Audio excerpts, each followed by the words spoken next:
pledge allegiance to the flag of the United States of America and to the republic for which it stands, one nation, under God, indivisible, with liberty and justice for all. I'll read school district's mission statement. Grounded by our history as one of the oldest publicly supported schools in Wisconsin, Mineral Point School District is the heart of a small community that educates and inspires our students for a bright future in a big world. Roll call, Angie. Bergstrom. Bush. Here. Hess. Here. Allison. Here. Gelding. Here. Dunn. Here. Okay. We'll start with recognitions. Mr. Wainwright. So the first set of recognitions we have tonight are two of our faculty members together, 63 years combined experience. They took a picture of themselves with most of the staff members that they would have had as students coming through the district. Mr. Van Galen came up with the idea, so on one of the last days of school, they came up and took a picture out here. So kind of a full circle moment of some of the people that they would have had as students coming through and then being hired back in the district now to be professionals and work alongside some of these teachers. So just a lot of thanks and gratitude towards Mr. Dan Van Galen and Mr. Dan Burson for everything that they've done for the students and future staff members of the Mineral Point School District. Congratulations to both.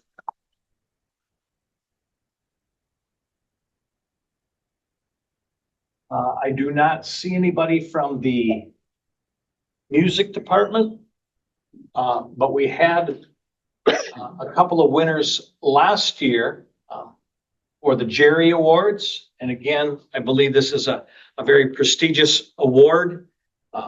Students get to go perform in Madison. This year we have Nolan Fox and Tayton Riley, who are winners of the Jerry Awards. I believe last year there might have been a Dunn daughter that was part of the Jerry Awards. I believe it was was it Finn Renwick? Yeah, that's exactly what I was thinking. So again, congratulations.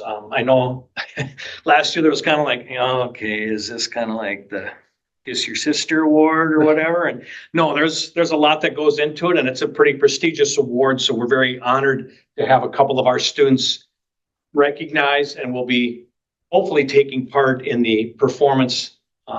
Hopefully did take part of the performance last night. Okay, so congratulations to Nolan and Tayton Riley on the Jerry Awards.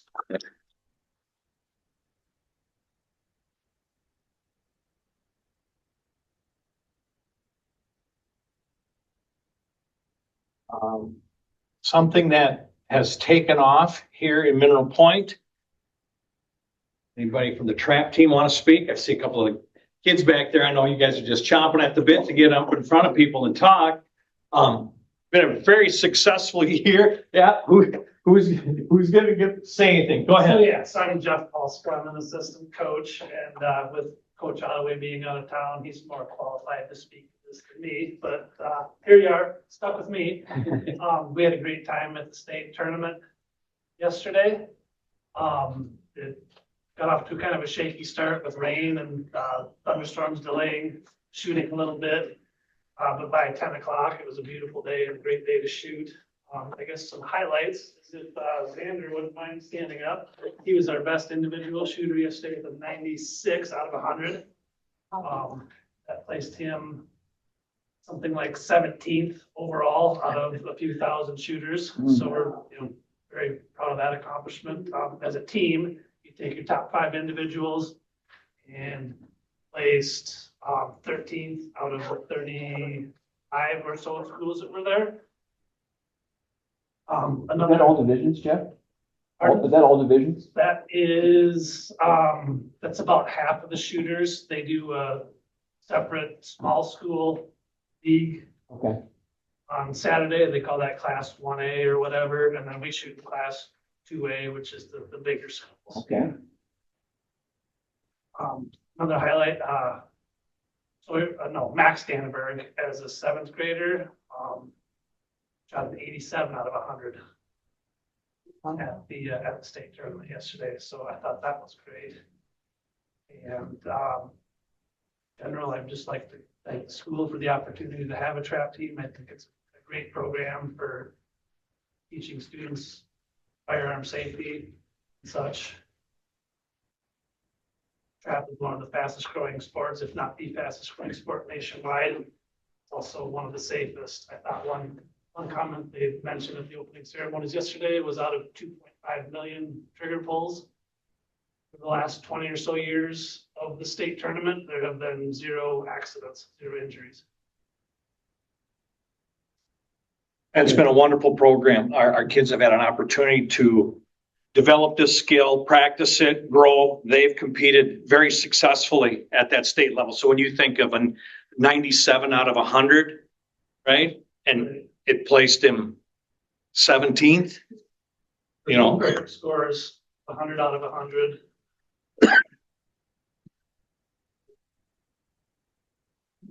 That's some real good competition. I see Kasem back there. Kasem, you had something happen to you this year, didn't you?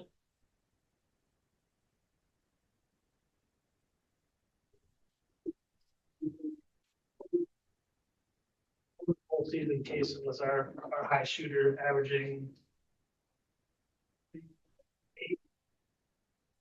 8.5. And shot, and 2 times shot perfect 25 times, so 50 for 50. So it's We do have a handful of kids going to nationals in Mason, Michigan here in about a month. So very much looking forward to that. congratulations to the trap team on a great show. I also, Coach Burson, Dave Burson, I was a student of his, and I would like to congratulate him on his retirement. Thank you. Thank you.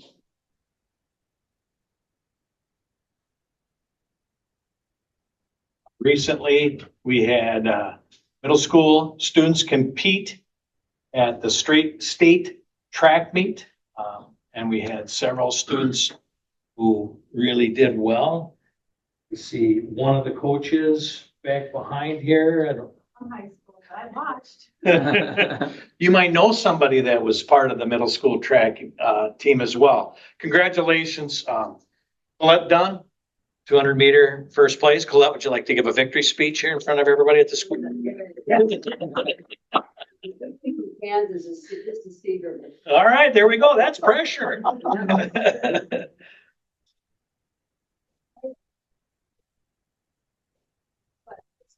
How many athletes do you think were there that day competing? Or overall? Overall. Oh, a lot. I don't know, a lot. So there were there 10 finalists in the 200 or were there? Yeah, Yeah. So Colette placed first in the 200-meter. Jude Langrick, would you like to say anything on your first place finish?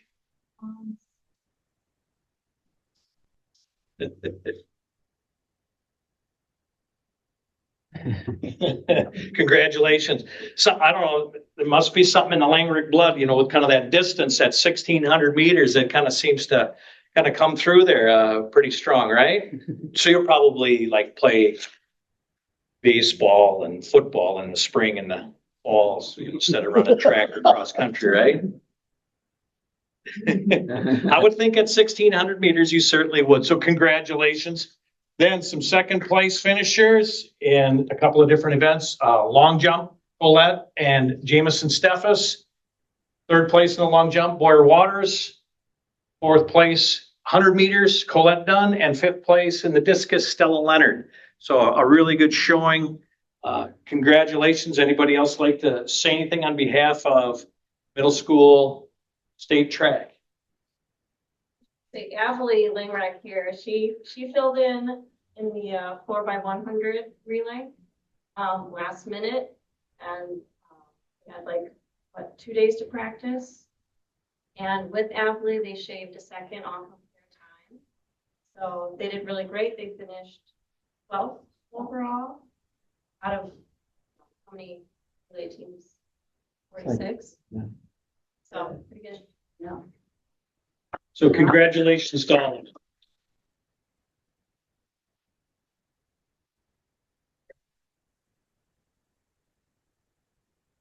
And then the high school team just finished. And again,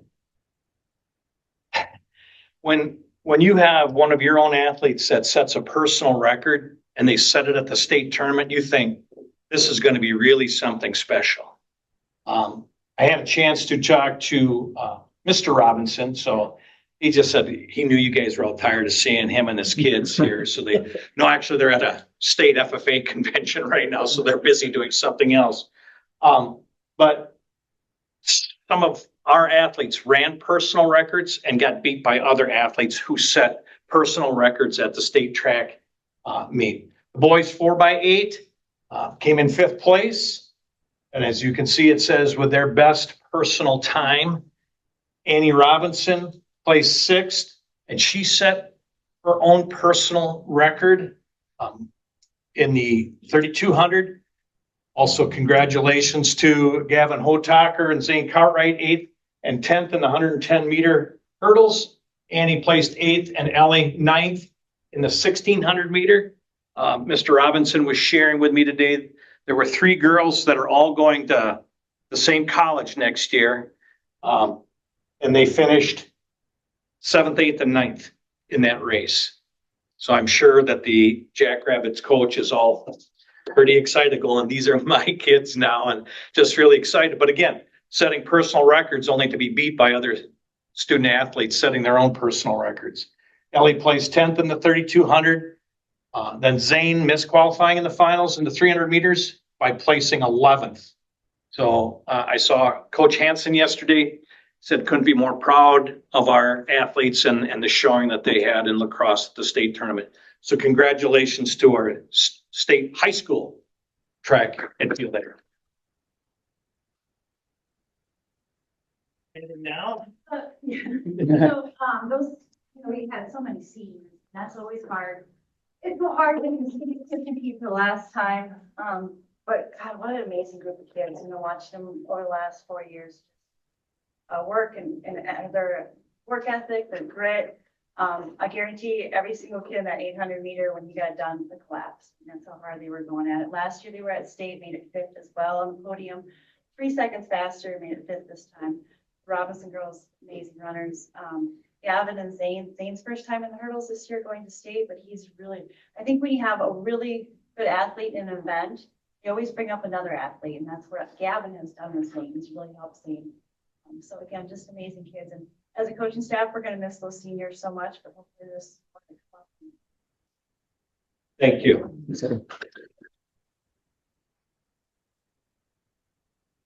Okay. On to the consent agenda. We've got minutes of May's regular meeting. We've got Finance and Policy Committee met. And then the board met with the staff representatives. We also have bills payable, credit card statement of activity. So I'll take a motion to approve all of these in their entirety as the consent agenda, or we can approve them individually. I'll move we approve it in their entirety. A second. Any questions, discussion?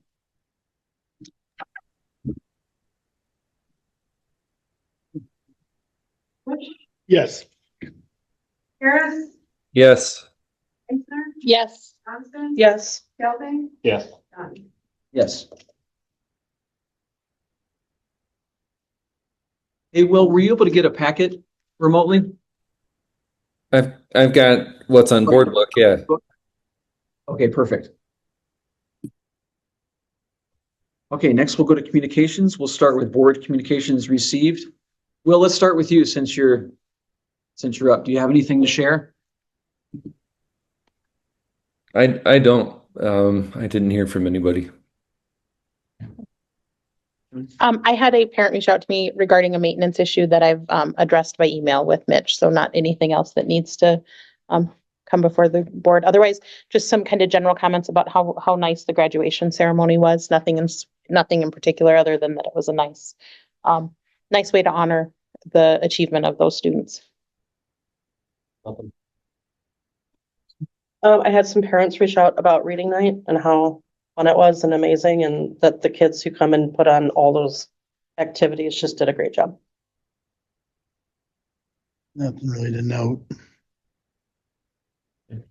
Great. I don't have anything additional either. I was at reading night too. It was really great, but it's just a super event. Okay, next we'll go to citizen communications. Did anyone sign up here, Angie? No. If anyone online would like to speak, you could use raise your hand icon and we'll call on you for your 3 minutes.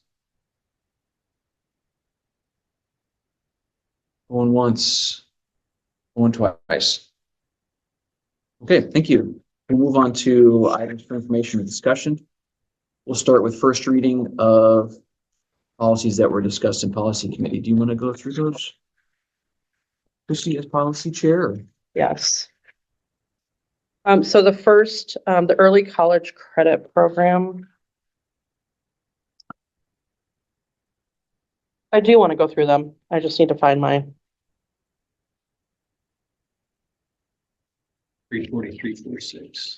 So 343.46, the early college credit program, was updated. There was just some basic language. Was that correct? Yeah, the part, we removed the part where the students and their families were responsible for 25%, as long as it was a high school and college credit. Yes. That was the only language that changed in the policy. There is a section that talks about if the students are taking it only for a college credit, then we can still have them pay 25% of that cost. But if it's in essence a dual credit, then school pays for everything. We get reimbursed through program through the state. Usually about this time of the year is when that check comes rolling in. So it's about 5 this year. Yeah. Yeah, and it was just shy of 5 this year. It really just if it's a UW platinum class, like our CAP classes don't count because they're taught in-house. We can't put those in for reimbursement through the state. Anything through the UW system. So that was really the only major change in that policy. 342 or 341.2 is the academic and career planning. Erica Brunson was helpful and looked at this and updated the policy to match the practice based off of the WASB draft, and then aligned it with measures that matter. The wellness policy, we had Nurse Lindsay look at that, and we were able to get rid of the rule. There were 2 wellness policies. Is that correct? One, yes. One for staff and one for students. And then there was also a rule attached, and the rule was very redundant. So the direction was basically to make them all one policy, and it would cover all aspects. And it also came out of the administrative review that the DPI did of our nutrition program. Was a recommendation. Yeah, so you'll see a lot of it crossed out because it was so repetitive. And then Policy Act 20 for student promotion. I don't have any notes on that. That was the school district is required to have a policy when it comes to promoting students from 3rd grade to 4th grade based on their reading scores. The state had said you cannot advance a student to grade level unless, as a school district, you set up your own policy. So Mr. Engwell worked with a leadership team at the elementary school, got some guidance, legal guidance where needed, and advice. And basically, this policy is allowing for the promotion from 3rd grade to 4th grade, knowing that Basically, what we're setting up is, they're called PRPs, or personal reading plans. Students will continue to have that personal reading plan when they move into fourth grade. Right now, that is a K-3 requirement. So the PRPs will follow them. We're also talking about an invitation to summer school specific to reading. And at the committee meeting, we even discussed the potential of maybe doing like a jump start right before the school year starts for anybody that has a PRP. We can staff it to bring them in and kind of give them a little refresher heads up kind of coming into the school year, because the assessments take place 3 times a year. And the first one is right away in September. And talk about, in the policy, it talks about when parents are notified after the assessment's completed. You only have so many days to notify the families what the score is. That's part of the policy, but it's also part of the practice that the elementary school had already used this past school year. They've even gone to the point of setting up parent-teacher conferences in the fall and the spring to match when that assessment window closes, so that they'll have all the families in and they can share that reading information with them in that capacity, handing over, having that conversation. The winter months will be, they'll have to send something home to the families because they have to test 3 times in the year. But basically, this policy follows the requirements of the state law, Act 20, and addresses how we want to handle any of our struggling readers that have a PRP moving forward. We will not retain any of those students in 3rd grade. We'll move them on to 4th grade based on these extra supports that we'll have in place. I think the take home here is that, Act 20 allows us to move all 3rd graders to 4th grade if we have a plan in place to help those struggling readers improve at an accelerated rate. And this policy basically spells that out in terms of a personal reading plan, summer school, Win time. Yep. Possibly a jumpstart program back into the fall. Yes. So any questions about that, or any revisions for policy committee for second reading? No? Big thanks to Mr. Ingwell. He presented that to the policy committee and helped put that together. Okay, should we move on to WASB Business Honor Roll? It seems like every year this moves up a little bit earlier. We have to have any nominations that you are thinking you want to make have to be in. So we would have to approve them at the July board meeting so that we can get them in August to recognize any of our businesses. In your board packet, you have a list by year what businesses have you nominated in the past. It can be, you don't have to nominate anybody, and it can be up to 5 businesses. So if you're thinking about, who's somebody that is worthy of this nomination, we can't do it a second time. So that's why that information is included in your board. But you have an idea of who has been nominated in the past. Some of them, I would say, because of generosity and allowing our students to come work in places for youth apprenticeships, some of them almost the in-kind donations that they've provided the school district, either in materials, time, energy, talents. So, I think those are good aspects to kind of keep in mind when it comes to thinking about who might be somebody you'd like to nominate this year.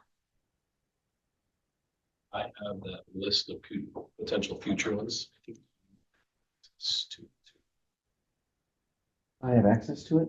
It's So does your Word document? Okay, I'll reshare it to you guys. I can just share it to the whole board here. okay. It's just got the potential ones. You guys had asked for that to be put together last year, so I did. Yeah, great.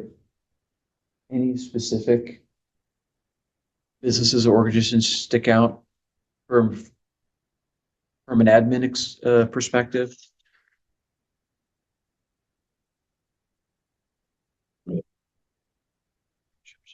This could go on and on, Mhm. so. There's a Do lot we of have good a ones on newer- this list. Do we have like a more recent business that is accepting like a significant amount of youth apprenticeships? Anyone that sticks out? And again, we don't have to nominate anyone this year necessarily, but if someone, Culver's has done a lot with kids. I do know that we actually have a kid that's gonna be going to, it's called Culver's U next year. So they will train him. He is a manager right now. They will train him to basically run his own store next year. So he will be kind of like that hybrid, schedule. He'll be here for his math or his, English and social studies, and then he'll be doing his Culver's training. He'll start that this summer, actually. And then when he's done with that, he will move somewhere and literally either take over a store there or build a new store, and he will go run that location and have ownership. High school, in that. high school diploma into Yes. owning Culver's. Yes. So really cool. Building. Didn't know that was a thing until I was told about it a couple weeks ago. not bad. That's an impressive So I resume. think that one's really cool there. There's lots of them on here. We have Lands End where we have quite a few kids. Middle Point Car Show had donated money last year to us. CTE's program, Cardinal Glass has helped out with some different things with the trophy cases and stuff. There's a lot of really good ones. Upland Hills Health is on here yet. We haven't done them yet. We have a very good list that we can pick from there. The nominations you said are in July. Yep, they have to make a decision in I'll July. reshare this with you guys. I'll share it there. And any thoughts you have about specific ones that stand out would be great. Okay. Any additional thoughts from the board before I move on? Okay, we'll go over summer expenditures out of Fund 46. Well, hopefully you noticed something a little different about the school when you came up the driveway. If you came in the front driveway today, the greenhouse window at the southeast end of the building is missing. That was the first step because they're beginning the science lab renovation project. They're going to take all the old equipment junk out that way and bring in all new equipment in through that window so that don't have to come through the building. They've got a temporary wood door over it now, so if in case it rains, it'll keep the weather out, but that was the first thing they were doing. That project, you had given permission at a number of about 532,000. It came in lower than that when all of the bids were opened. We have paid HSR through Fund 46, which was part of that 500 number. It's now part of a 470,000 number. But right now we're looking at about 440,000 to complete the project. They were here last week, Tuesday. All subcontractors, except one who for some reason was a little busy at a softball game. AB Electric is the electric subcontractor, and they were busy at a game. But they have a contingency fee built in, but because the construction manager is Craig Nymus from Market Johnson, he's very confident that that will not be used because it's a pretty straightforward. They're not moving walls. They're not, plumbing that's coming out of a wall is just going to be rerouted to a new location. So it's not anything that he feels we're going to run into a surprise because we broke into something. So that will most likely be another $20,000 in savings. And then depending on when they turn it over right now, they're anticipating turning it over on Monday. I believe it's the 11th of August. So that gives us even an extra week. Originally, they were looking at Friday of that week. They bumped up their timeline. It would simply be a matter of going in and dusting it and, dusting any rooms that might have a little construction dust in it of some sort. That saves us some cleaning costs. So if our maintenance crew is to that point, we'll be saving that that dollar amount on the project as well. So about another $3,500, $4,000 savings there. If we can't do it, they've got it built in their budget and they will bring in a crew to do it. So that would take us, we're just under 800,000. So 440 would take us down. And then we have the J.M. Brennan project that will be starting in July. That's the HVAC. They'll be replacing the controllers, the sensors, the actuators in the ceilings, and then the thermostats in the rooms. Originally, they came and threw out a number somewhere in that 300 to 20,000, 325,000. That bid came in slightly lower. We had a comparison with Alpha Controls and JM. That bid came in at $268,000. So all in, worst case scenario, we'll have a balance of $100,000 left in Fund 46. Again, worst case scenario. Does the science room work includes all fixtures, so microscopes and cabinetry? Does it include supplies like test tubes and beakers, or is that being brought forward from existing? Those supplies? things are in good shape. Okay. So we're saving those. We bought some movable storage containers that they can lock the microscopes up, lock the test tubes and all of those kinds of things. So those things we're saving from our current labs and bringing back in once done, but it will be the cabinetries, the countertops, the sinks, the gas lines. We'll actually have sinks that drain the water when they're supposed to, faucets that actually shut off when you turn them off. All gas jets will be working where they need to work.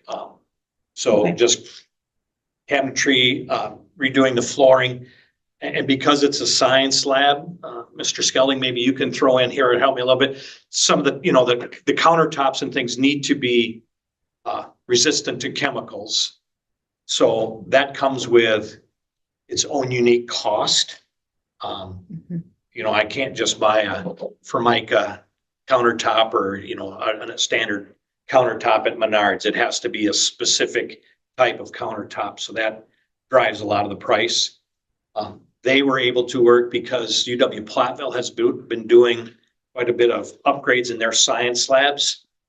Our project was able to kind of fold into their purchasing window. So a lot of our cabinetry is coming to us at a reduced price because of that volume pricing.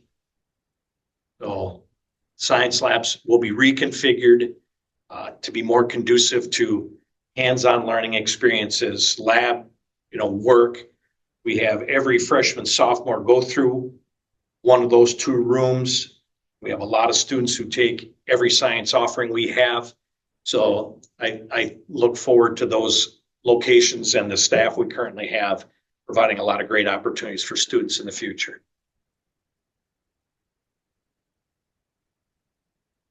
So worst case, Fund 46 goes to 100,000, you said? Yep. What do we think it's gonna end at?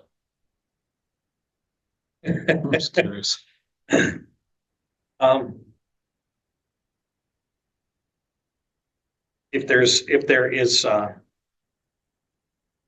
If things go in our favor, I could see it being 130, somewhere in there.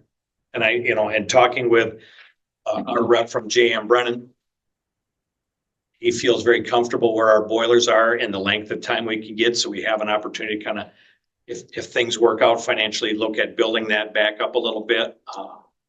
We might be able to start looking at some of the interest revenue that we're getting and direct that towards Fund 46 to kind of help with the referendum. We're not going to be sitting on hundreds of thousands of dollars to transfer anymore. But, if it's, 50,000 a year for 3 years, now you're looking at 250,000, and that would be a number that they feel comfortable would be able to replace boilers if we needed that.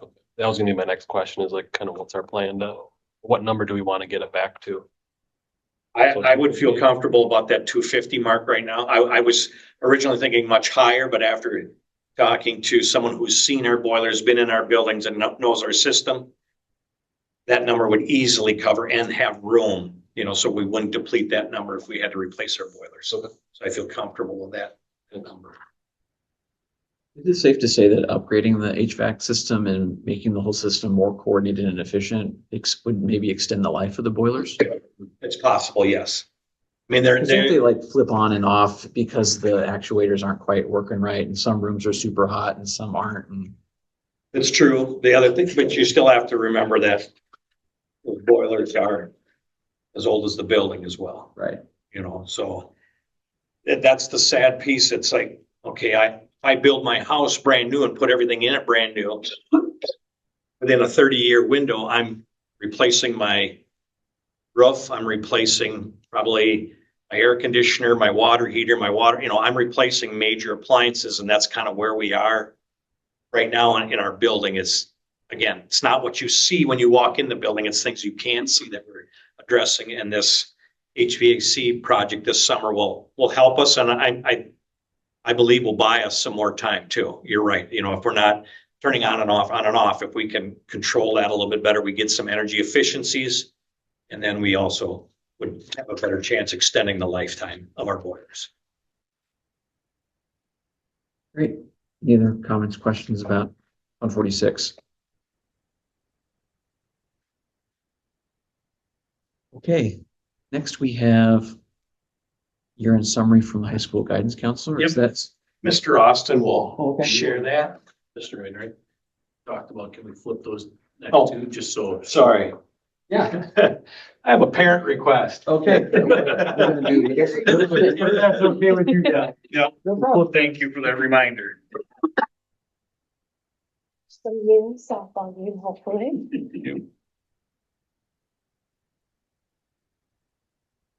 Thank you. Thank you. Okay. Thank you. You're welcome.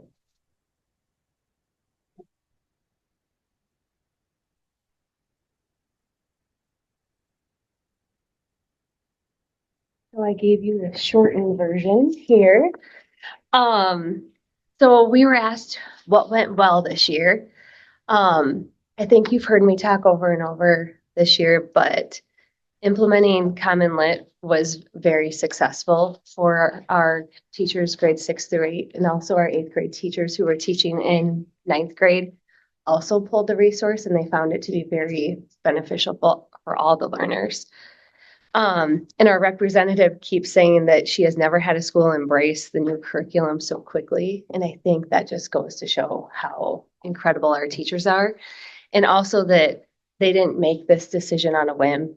We've been using the free resource for 2 years now. And so they knew the resource well. They thought this is what our kids needed. And, you know, just being able to see what they did from the beginning of the year assessment to the end. And I know I won't talk assessment. Mitch kept telling me, don't talk assessment yet until July, but it is great to see, and it takes a while to see. So the fact that we're already starting to see those shifts, it just shows that we made the right decision, and the teachers are also really excited about it. And it is very routine. So that was one of the PDs we had, was how do you keep this engaging for students, but also so the teachers are excited to be teaching it.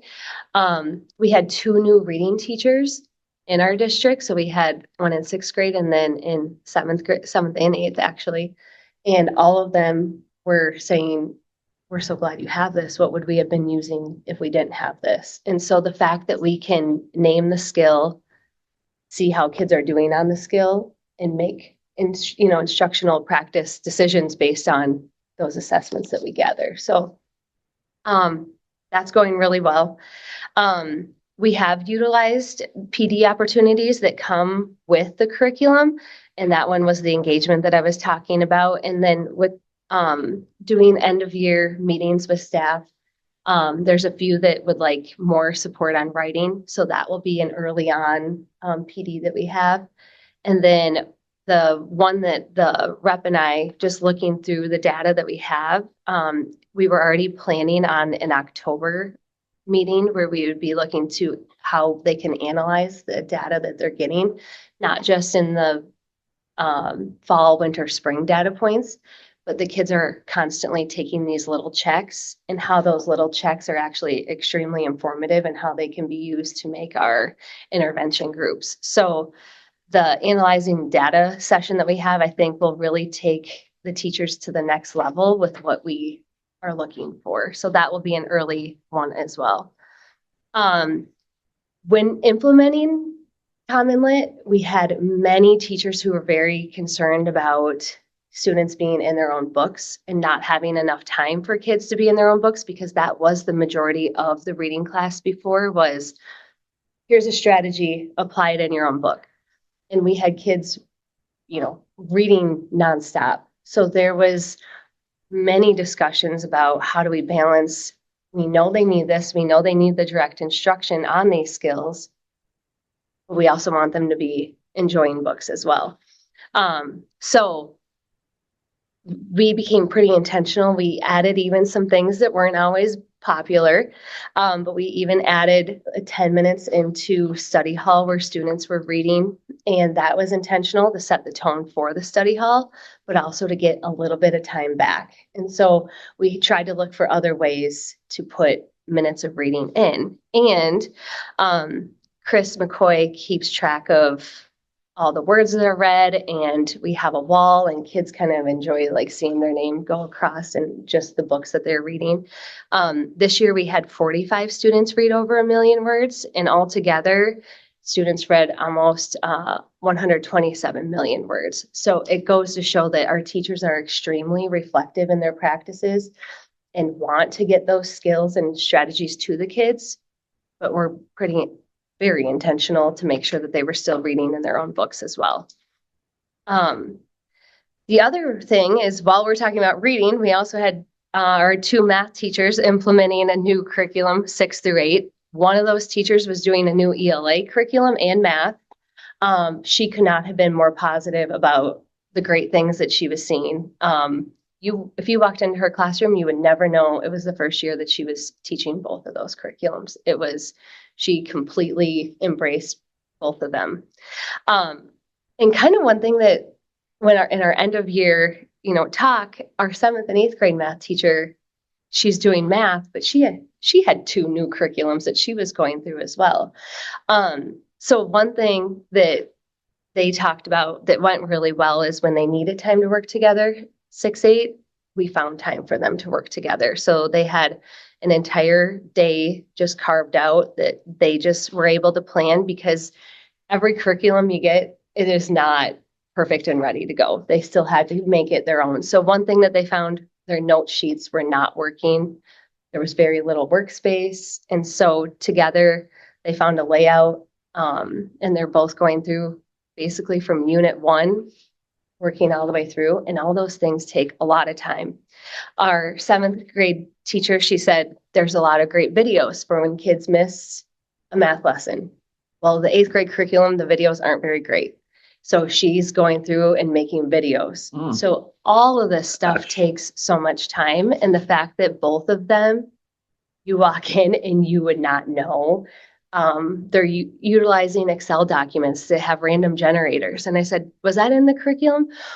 And Mrs. Cabot's like, no, but I couldn't waste time just setting these up. I had to have it ready to go. So they're so thought out, and just, they're very intentional with what they're doing. So I can't say enough about our ELA and our math teachers just completely embracing everything.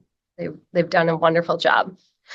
The other thing that I would say went really well is our students did a really great job growing and learning. I see it on the work side when, grades might not be where they could be, have been in the past, and I'm having conversations with them and having them take accountability for their work. Or I also see the behavior side, but also seeing them take accountability for that behavior.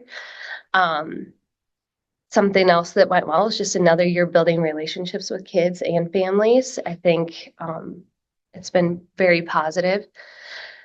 Other things, this is kind of off the track of the curriculum side, but just all of our staff potlucks. We do a staff potluck every month, and Teachers love them. We almost combined one, thinking we didn't want to rush people the last week of May to do one. And I was asked by numerous ones, like, wait, we're still going to do one, right? Even though it was the last week of school. Yes, sure, we can. But they're asking for them, and that teacher's lounge is packed. So teachers who normally work through their lunch are getting time to, just build relationships with each other. So that went really well again. And then on a personal note, I would say I loved being in year 2, having more of a idea of where this job takes me throughout the year and throughout any day, I guess. It's always different. My favorite thing is just building the connections with the students and getting to know families in a different way. And then working on the relationships with teachers, just kind of getting into this role and how that support can look through the evaluation cycle, being more of the coach. But I appreciate the patience that you've had for me as I learn these ins and outs. With the things that went well, we were also asked to talk about the areas of improvement.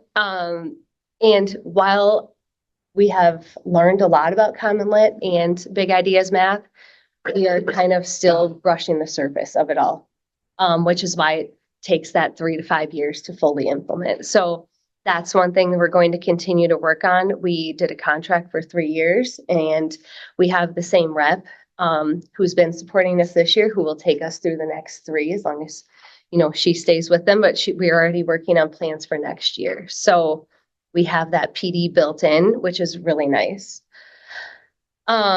Something that we are going to, I don't know that we've had a lot of it, and it's a need, is working on getting 7th and 8th grade math support.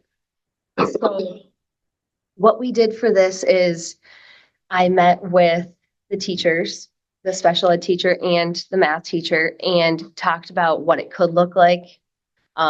They kind of have one class together right now, and we were just talking about all the positives of the special ed teacher being in the classroom and what they can do versus maybe an assistant can do in the room. And so that led us to going to observe in 6th grade to see how co-teaching looks in 6th grade. And then we also went to the high school. After both of those observations, we all collaborated together and talked about, because the 6th grade teacher actually wanted to hear more about the high school, and it was just a really great conversation. And it doesn't always have to look the same, but we needed to have everything out there so they could see what it could look like for them. So those are some of the initial planning things that we've done. Carrie's working really hard to get her curriculum adapted for herself so that they can work together with the special ed team to see how it could look like adapting these note pages depending on who students are, what their needs might be. And then just looking at trying to name their individual responsibilities just when they're creating this together so that they kind of have those things that they're going to commit to. And basically just creating those routines so that they know what's going on, and then the students can have a sense of who they can go to for different things. So just trying to create a cohesive classroom with more support. It won't be for every section, but we're hoping that it will be for 2 sections in 7th grade and then 2 for 8th grade. So that is probably one of my biggest goals for next year. I guess they're all pretty big when I start looking down the list. Another one is how we collect, analyze and use our data to drive our instruction for Common Lit. And also, I did not put on there because we're not completely there for math yet. But we do have common assessments already built in for the Common Lit. So math will be coming, but immediately it'd be more the Common Lit and how that really drives our instruction for whole group, but also for the intervention piece as well. That we'll get into that PD where we're learning how to analyze the data more. So it's kind of all connected. With data, we were looking at our district-wide assessments, and we've talked at this table, is STAR giving us what we need? So next year we're looking, I guess I'm jumping ahead to the plan about creating a team, maybe 412, because with Act 20, they already have what they are doing, but creating a team to look at, are there other possibilities for assessment district-wide? The other thing that I kind of wonder is, what can Common Lit really give us when we learn to dive into it more? And, do we need another assessment? Because I also want to be cognizant of our kids just in the spring took STAR, and then it was like we had a month off. We started taking the Forward. We finished that 2 weeks. We took the STAR. We were taking Common Lit. It was a lot of testing. So, but that would be a goal for next year, or a plan for next year, is to look at what those assessments are and, see what they're providing us, because we want them to drive our instruction. Mhm. And if we aren't getting something from it, is there another assessment that could help us out? We want it to be useful. Let's see, another thing I put on here was look for ways to support staff wellness. This year, the elementary was really booked with Act 20 training, so we weren't able to bring the whole district together like we had the year before when we brought them together 4 times. So that's hopefully, whether it's 4 times, maybe at least a few times, because we did hear good things from that. And the other thing would be, you guys approved hiring the English teacher full-time in the high school, which staff down at the elementary or at the middle school were very appreciative to not all be on an overload. I can't tell you the immense weight that was lifted. That my question to them was, how do you like being on an overload? And I got the deer in the headlights, and they said, is this a trick question? I was like, no, how do you like it? And no. So as we sit here and talk about how we can keep our staff healthy and happy, that was one thing I hadn't even considered until the possibility that they might not have to be on an overload. So thank you very much for making that happen. So the plan for next year, one more area for improvement. I added that one while I was sitting back there, so it's not on your bullet point list, but I also try to keep looking for ways to get middle schoolers involved. So we're looking at, what can student council provide? Is there any other opportunities that we can add in? Because we see and we know that kids look forward to that in the high school. So how can we do that for them here? So the plan for next year then, like I've already mentioned, PD for Common Lit, and just getting more information on the writing and digging into the assessments. I already talked about creating the assessment team to look at that. And then a big thing is how I can continue to support the co-teaching that will go on in the 7th and 8th grade math class, and if there's other supports that they need. Maybe it's through more observation with our high school staff or the 6th grade, since they've been doing this a lot. They've been doing this for many years. So maybe now that the 7th and 8th grade co-teaching gets into it, maybe they can look at it from another lens when they're currently in it, instead of in May, I guess it was April, May, when they were thinking about doing it. I think it'll just feel different when they're actually in it. So ways that I can support them. Resources needed. It's always, for us at the middle school, it's really just time. We need time to align in the summer, and then continue to have PLCs dedicated for vertical alignment in all subject areas. We have new teachers in science and then in history. And so getting things aligned there is very important. And then continued math and ELA alignment as well. We need time for our math department to keep creating resources. And then just already talked about the PLC time for our ELA teams, really making sure we can go back to the data to make changes for their delivery in their whole group. And then in their intervention times, just making sure that everything can be as intentional as possible. And then really what you guys do is what we need, that continued support from you. It was a great year, and I think with all of us working together, it, keeps getting better every year. So thank you. I have a question. Yeah. That was great. You said you need time. So is this just a matter of the time is already there in the schedule somewhere, and you just have to kind of be smart about the use of the time and prioritizing the time for these goals that you have? Yeah. Or is it really a matter of, we need more PD time, we need more PLC time, we need the school schedule to be adjusted? Not so much. Like for one, going to Mitch to say I have a teacher who really wants to get a jump start on all the math, making the note pages, recording videos, and having that time allowed for that paid curriculum time in the summer, like that's huge. And the really big thing I was talking about was just having our PLCs. They're so beneficial and needed. That's really the time I'm talking about. We have a common planning time for 6th and then in 7th and 8th, but it doesn't really get to all that vertical alignment. So the PLC time is I don't know, there's so much power in that time. And I think what we try to do is minimize the other stuff that can take up that time so that they're really digging into what they need to. So that's just one thing on our side we try to just be really aware of. So it's more about protecting the time that you already have. Okay. Yeah, that's a good way to Okay. say it.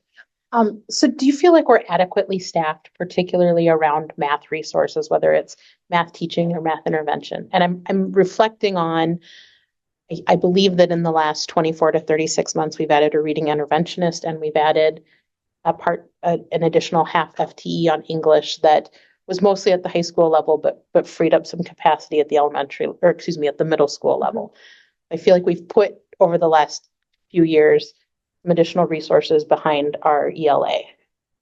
Have we, I don't want to say neglected, but does math need that same type of boost up? I'll say that it's always talked about on a wish list. I would say it's talked about at the high school level, the middle school level. I know even Tom and I were talking about it at the elementary level with so much of the push being towards reading so we are constantly talking about it. That's actually why the support in the classroom with the 7th and 8th grade having that co-teaching, that's where that's coming from, is trying to get more support into the math classroom. Maybe we're taking a different approach to it. Okay. I would say I'm trying to utilize the staff that we have to see if that's enough to make that work. And my question was kind of around the math topic too. So it'd be like, as we get closer to the school year, like what does that actually look like in a little bit more detail in terms The co-teaching part? The co-teaching, just from a non-administrator perspective. It's interesting because co-teaching can look like at the 6th grade level, you could walk in and you would not know who is the main classroom teacher and who is a special ed teacher because they shift on and off. In the high school level, you have the math teacher who leads everything and the special ed teacher who supports everything. So it's probably, we're going to start more of the high school way and then just figure out what works for the two There are teachers. technically 5 different types of co-teaching, so it really depends upon what works. So, it can be one teacher and one assist is one of the models. One of the models is called parallel teaching, where you're breaking the large group into 2 groups, but the 2 groups are doing the exact same thing at the exact same time. So it really depends upon what the structure of the room looks like, and the goal of what the lesson for the day is, because usually when they're co-supporting together, they don't just use one all the time. The models vary based upon the activity of the class. And I've been in like geometry multiple times and seeing the special ed teacher being the one to take the lead and Ms. Nilsson being the one to walk around. So I think it varies based upon what they want it to be, but it's basically, it allows a smaller student to teacher ratio because you have 2 adults with knowledge on the content area, and being able to provide that reteaching in the moment. I would say I'm not opposed to the co-teaching term. I've kind of shifted to say co-supporting, because co-teaching means you're together all day, every day. And we go in for hours of the day, we go in for certain sections, so we go in and support, but it's not through co-teaching, because it's not like that one special ed teacher is in that one room all day long with that one teacher. But it's definitely just a relationship that has to be built up. And I think that's what I see with the success of like the 6th grade and the early math at early high school level, is they've been doing this now for years and years and years and years and years. And it's really dedicated time that we know that's where they're going to be. And I think that some of the 8th grade hasn't had that because of the caseload that teacher's been covering the last couple of years. And now that we reallocated some staffing and you guys approved a hire, that's kind of been shifted, so he can then refocus in that one area. Well, I admire the leadership to see like what works well in other areas and how you can apply that to other grades. So that's awesome. In a perfect world, it's not, oh, that's the special ed teacher. This is another resource that I can go to, or the student that might struggle sees the lead teacher in a different light. It's, oh, I can go ask that person too. So it's building in another level of support for math instruction, breaking down some of those barriers. And I think for math especially, like they have common vocabulary, but can present it in different ways, which for if a student is struggling in math, there are times where like just being able to present it in a different format is really nice. And so like they're still using the same common language, but the presentation is different. And sometimes that's enough to help shift the student's ability to understand that math concept.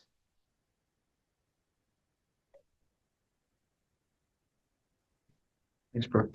Thank you. Thank you so much. Thank you.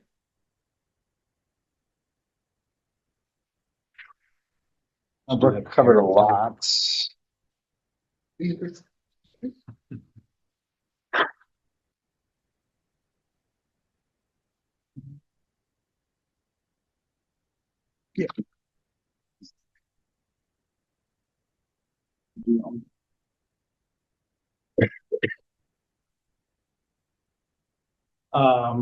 A couple of exciting things obviously this week was softball continued on, so it's kind of a fun week to be part of the community and kind of see how everybody come together.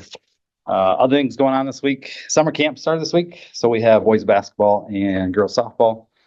So obviously some kids are back in the building, around the building, starting this week. So we have camps all the way through the first week of July. Going from volleyball, football to next week, soccer, track the following week, and girls basketball and boys baseball in July. Kind of working around the gym schedule. When the elementary gym is getting resurfaced a couple weeks, so just kind of making sure everything fits. And then we'll have adventure camp start in July, going through the 7th through the 24th from there. So it should be a fun summer of getting kids back in the building from there. Overall, I mean, Brooke shared a ton of stuff as admin team from there. Some big things that went well this year. Overall, staff-wise, this year we completed the Ease of Beginning Reading, which is about 50 to 60 hours of PD time that we completed within the school year that didn't require extra time outside of the school. So they gave up a lot of PLC time. They gave up a lot of PD days to make that happen. So the strain of extra time for the elementary staff was a lot. But we made it happen from there. So it didn't cost us any extra time from there to accomplish that goal from there. So overall, Act 20, we have accomplished everything that we've needed to accomplish that was required from the state. The deadline several months from now. Yeah. We're ahead of schedule, are we not? So everything's done. The only thing left would be going forward would be looking at next summer of what that looks like, summer school and Jumpstart, just so we have everything in place from there. But everything else is done and completed that we've been required. Everything else from there we've established and looking at foundation of just obviously using our Ames web testing from the pre-K to 3, then STAR obviously 4, 5, getting the testing procedures, everything established. And then obviously taking that and putting into what we established as our main point of data as our data wall that kind of connects everything from special ed to services, PT, OT, speech, All of our progress monitoring data goes into that. That also then connects to our PRPs. So it's one big hub of information that we started this year, which really helps every staff member have an access point of who's in their class, what supports they're getting. So it's kind of we're working towards having every staff plug everything in. So it's really kind of nice to have a one-stop shop of anything you want to find is in there, from IEP goals to when they're meeting, the WIN groups, who's in charge of what WIN groups, what are they working on, all is in that data wall. So it's a ton of information that has taken most of the year to really kind of establish and how it works effectively across the board. Is it an individual based data wall or is it a grade based? It's a grade based. Okay. So So you each got grade- all of third grade in this data wall that you Yeah. can review it holistically. Yes. So it's a lot. And then from each of that, we look at, would be for next year, would be fall, winter, spring. And having each round is updating from there of information that we get from the testing plugged into the data wall. So it's a lot of information that we plug in across the board. So, which does happen, doesn't just go over, just plug in. We have to actually physically plug it in. So it does take some time and effort from there. Overall, like I said, teacher-wise, we look at WIN groups more than ever of just looking at how to divide, but we're actually looking at right now, looking at the overall schedule, which is when you look at the high school, middle school schedule, it's pretty easy. When you look at the elementary, it's broken down by every 5 minutes. So it gets really chaotic when you look at it, if you read it. But we're looking at how to support WIN groups. So who is available, what grade levels need the most support, and we're trying to move around grade levels to look at who can support each grade level the most, and support the students that we want to really support based on testing scores.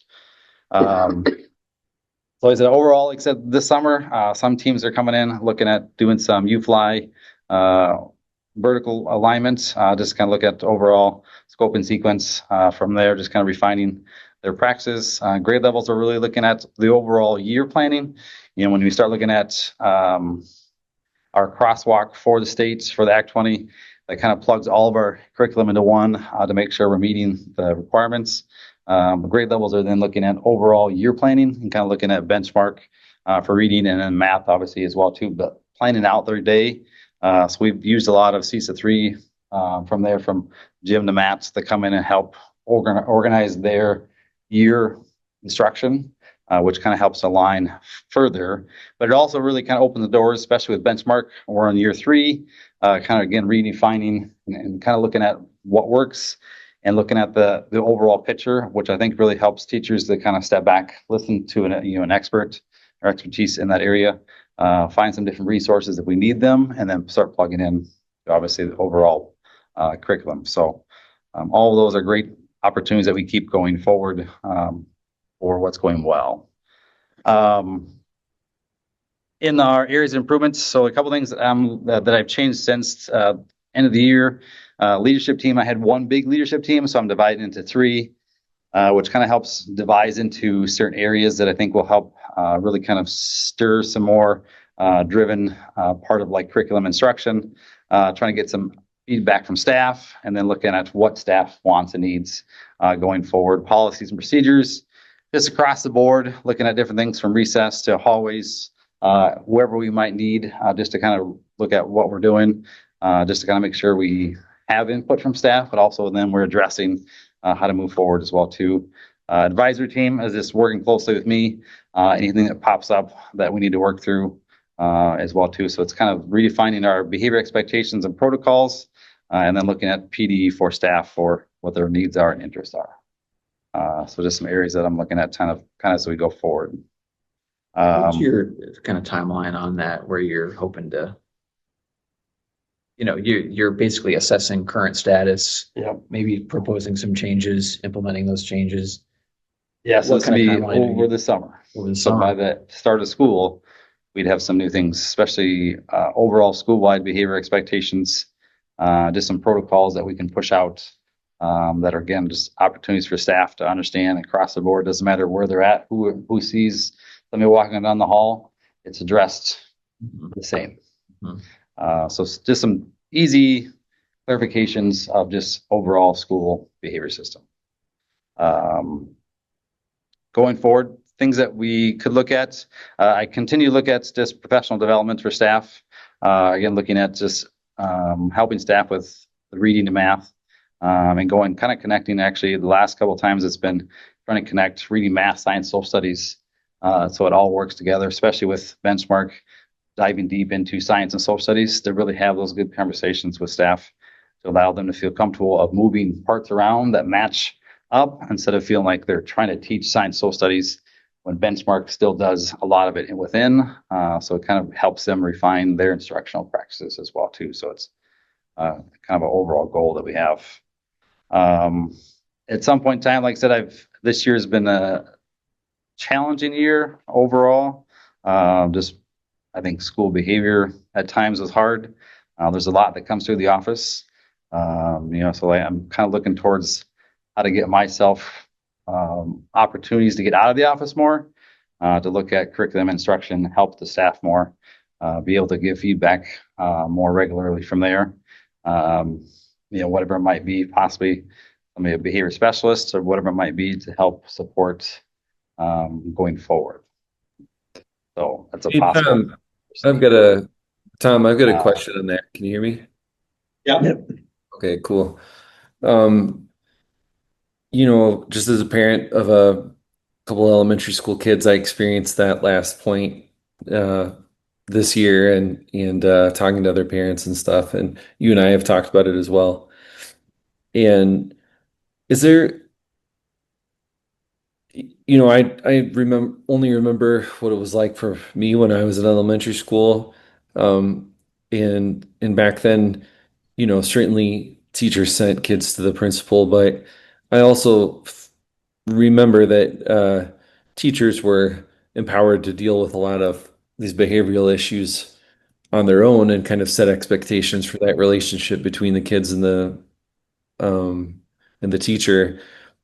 And I was just wondering if you had any more information about on that aspect, because I see the behavioral thing, and I know, as you and I have discussed, a lot of this is just societal issues, right, that are showing up at school. So it's not like the admin at the school is doing a bad job or the teachers are doing a bad job. I think there's just a lot more behavioral issues to deal with now than there ever was before, right? But do you feel, I guess the question I'm getting at is, do you feel like the teachers feel empowered to, to discipline and create those expectations and relationships? You were at the school obviously before as a gym teacher. Was there something that switched where all kids needed to flow through the office for every discipline thing? Or, what's your take on kind of the history of this? I definitely just want to say that I support you, and with additional resources or whatever it takes to help you free up your time so that you can be doing the things, the kind of the vision and mission that you should be doing, and not dealing with these myriad disciplinary issues of kids. So Yeah. if you want to ask me a question, you can, if I need to clarify, but. No, I can clarify too. So I think even over the last couple of years, it's been more of a trend that more behaviors come to me. And that's kind of the goal of mine is going forward, is to kind of reestablish more power for the teachers to, again, look at what they can in the classroom, manage in the classroom before it comes to the office. Because right now it seems quite a few things come to my office right away, and just kind of looking at overall what the expectations are and protocols, which will help hopefully a little bit right away, just kind of changing that trend to obviously empower teachers more yet, because we have a great staff overall, but there's been a lot of things that come right to me that basically wipe my whole day up of behaviors, which is totally fine for me. But again, it helps to get me out more out in the classrooms and out in the school. There has to be some changes in that overall system to help that out.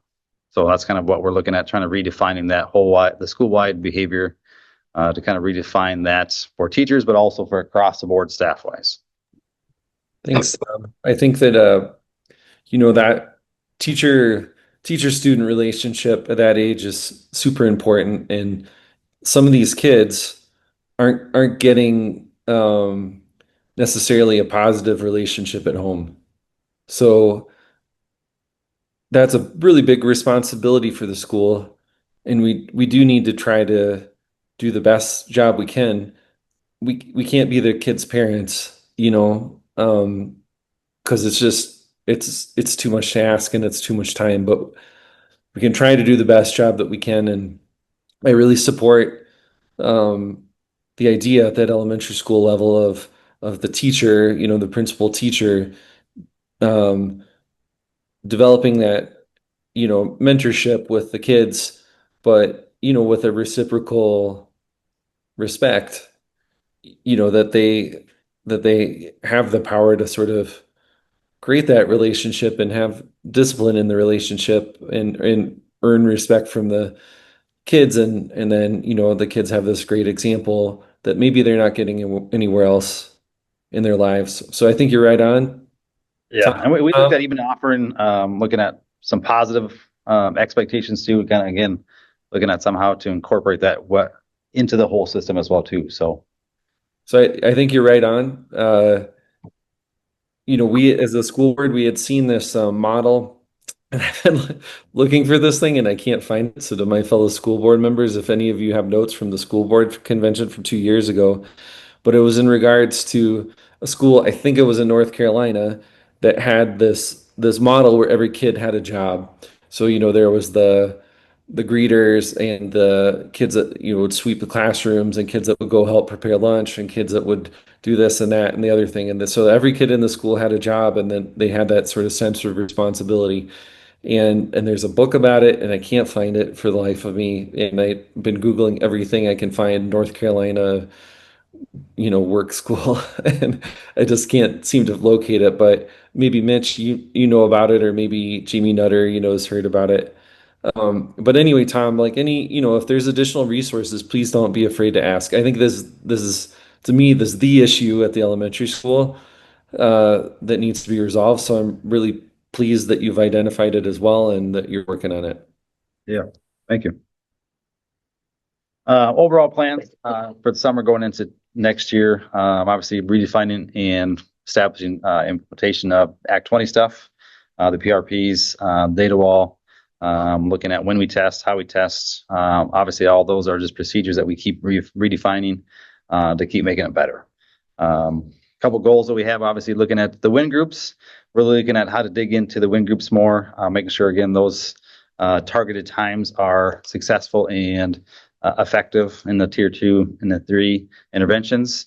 And overall, strengthen our curriculum alignment across the board. Really looking at when we do our data meetings, we really look at how to support staff to kind of really look at instead of just taking away time from classrooms, we try to look at half a day or full day subs, really get more time into creating the PRPs, really invest what they have available for time within the day to really establish what's important so they can, again, have time to complete it, but also then know what's going on going forward and what resources they need to have. Overall, like I said, gathering inputs for curriculum instruction, really looking at, for me, to free up my time more, somehow, some way of really looking at getting out in the classroom, seeing what teachers need, and really focus on a couple of key areas overall instruction wise, so we can, again, really look at development and supports for growth, staff, and for students. So, Couple things, Tom. Sure. The data wall, is that something that's provided through some kind of subscription we have, like Benchmark or something like that? it is created through CISA 3. Okay. So we have a That's resource. resource that Yep. they made available to Yep. us. When you get that thing up and running and you feel like it's working real, I think we'd love to see a little demo of it. Very difficult. I was wondering I about can that. hide the names. I mean, we'd have to remove like Yeah. a complete column, multiple columns. Well, It's I up, don't, it's running. I mean, I use it every day. I used it today twice, but we yeah, would just have to be really careful to. okay. If that's not possible, that's fine. It just We- seems we like can a hide really names. great tool. And I'm just trying to picture how it works, but I can kind of imagine some kind of like a dashboard that's syncing all of your data and, Yeah. A lot of and spreadsheets. yeah, And the whole spreadsheet Great. can be adapted based on what our needs are. So like, it's not set in stone, like it has to be this. Each year we could tweak it based on what works and what's not working. from there. So the goal was to work through CISA 3, just so again, we have the resource close by that we can always tweak it if we need to. Essentially, we purchased the training through CISA 3 to build our data wall the way we wanted it. And so now we own it and we can manipulate it Great. however we want. But Okay. it was a Initial setup purchase. Tom signed it up as the purchase. So it was individualized based upon, I don't know how many meetings we had this year, Tom, 5, A lot. something like that. It was at least Where we 5. met It with- seems like a big project. Yeah. Yeah. No, it's, And that was Angie, myself, Rachel, Kimberly, Mrs. Legal. Ms. Weagle, yep, that was, I think there were 2 or 3 regular ed teachers, a Yeah. couple interventionists, Tom and I, our school psych. that we all dug into it and And I think it's like, I mean, I use it all the time, but I think it's got a lot of possibility of like how we can expand it. Like, you know, we built it, we started using it winter, we started using it spring. We've only really touched on like, when we meet in April on like how special ed could integrate into it. We haven't really done anything with our related services.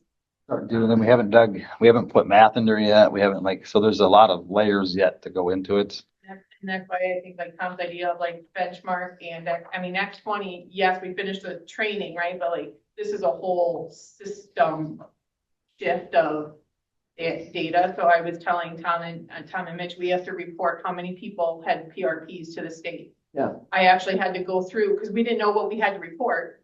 I had to actually go through and like count how many students had one created in this grade, how many students moved in with one president in this grade. So there's like different tracking things that we were unaware of that we had to be able to collect data on, that now that the state is saying, hey, report this, we can go back and edit our data wall to help us track that so that next year I'm not counting every single grade level, you know? So I think there's a lot of work that can be done with Act 20 yet because we really just started it. you think CISA has like a demo version of it? Like I'm sure there is. I'm sure there is. And Yeah. like, I mean, it would just be hiding a couple Yep.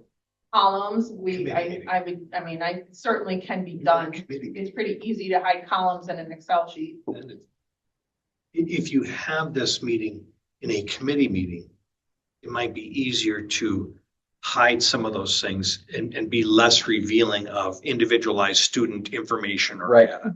Yeah. So if we do it in a committee, it might make a little more sense to have that conversation there. That's a nice thought. Maybe personnel, you think, or? Okay, sure. Yeah, I mean, it just seems like a really great concept. And so I just love to see it in action. I think the goal was to have one spot that we can, as a staff and as grade level teams and student support, that you can have collaboration with all the material right in front of you from there, no matter what. I love it. Yeah. I love it. One more thing I wanted to say was, I can tell this was a hard year, like on multiple levels. I mean, you had a lot on your plate. You talk about all the disciplinary stuff. The teachers were doing all these extra PD hours with Act 20. Plus they had the kids with behavioral issues. No wonder the kids are, no wonder they're sending the kids out, I mean, because I think they're overwhelmed too. And hopefully this summer, everyone can take a deep breath. Act 20, the training's over. Maybe we'll. Next year will be the first year we don't have anything. Right. Yeah, don't jinx it. Well, I guess what I get. So PLC, I'm like, we're finally excited to actually have more opportunity as staff to collaborate. Well, I love the idea of you recruiting teacher leaders and putting them on teams to help solve real problems that the teachers have and that relates to the whole school. So I think I'm really excited with what you have planned for your leadership team and to really dive into, how do we get on the same page tackling behavioral issues? How do we handle it in a smart, effective way, consistent way? So I really like that. So I guess what I'm saying is, in terms of getting more help, I can appreciate that if you've got kind of a certain group that's got high behavioral needs, as they're traveling through the elementary school, if we need some kind of short-term resource to help kind of support that group moving forward, I think that's probably the best plan instead of hiring some kind of permanent position that maybe we don't need, Yeah, and that's why I said there's there's, certain years. as I think the summer goes and we have more time to dig into protocols and procedures, we can kind of see what is a need. So like I said, I don't have anything on the table of what there is right now, but like, it's more Right. about, is there? Well, I'm kind of curious what it's going to look like once everyone takes a deep breath. Yeah. We've got Act 20 done. Maybe if we reconfigure how we're going to do discipline and behaviors and implement that, maybe that's going to be better. Maybe we won't, maybe the need for the additional support won't be as strong, but I don't want to discount that, but I'm curious how the next year's going to go because I like a lot of the stuff you're planning on working on. Cool. I think maybe you just answered for the most part the question I had, but with Act 20 kind of in place, and I know it's in place to use, so we're still going to spend some time on it, but do you foresee getting the PLC process back in a sense the way Definitely. it used to be, instead of We've had so every many things Wednesday on our being plate Act that 20? that was the first place that we took from. Yeah. I think that was kind of the thing. Just every month we would hear that it would be nice to get PLCs back. Some So school that was, districts, you had to do your Act 20 training during the summer or, Yeah. whatever. It was outside Or on your own, contractual or day. And we had some conversations going into it and our goal is to do it together, to have some good conversations with especially some younger staff that haven't had the reading background, to hear some things. And we had some greats like Penny Wiggle, Carrie Radke, Kimberly Diefbach, all taught like a U-Fly lesson, which was amazing to see them teach each other and being expertise in that area. But like having so many experts in the building really looks at like how do we use each other and what we know, which really helped to see how much we have in the building already. We don't need to go seek out a ton outside.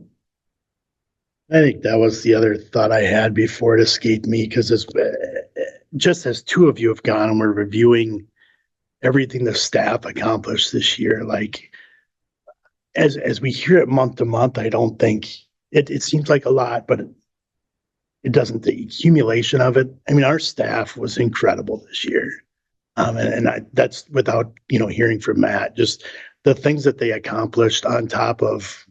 The things we're talking about are on top of coming to school every day and teaching what you teach every day. And I just feel incredibly blessed, to have the staff that we do that, just commit to doing all these things well and getting them done now so the students can benefit from it.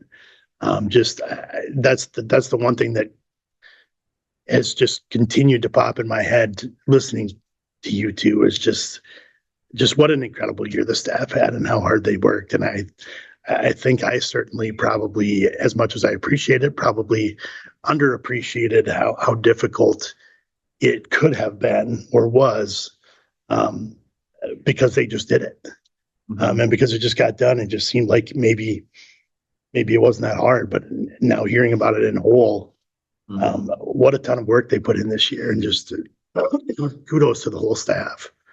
And we did the entire staff for the keys, and we didn't have to do fourth and fifth, but as a whole staff, we wanted to everybody get the same training, have the conversations as a whole staff. So again, fourth and fifth didn't have to, but we voted them to do it with us because we wanted everyone, and they did it, and it was But great. everyone at the elective teachers. Yeah, speech everybody. teacher, Self, I did the training.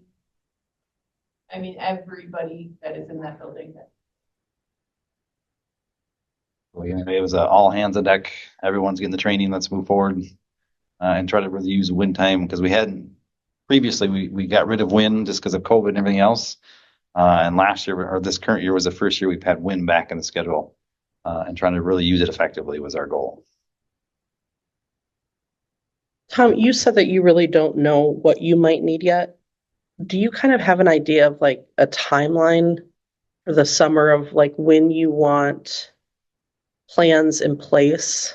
I would say maybe I'll have a conversation in August. Okay. Because again, admin team will talk about it.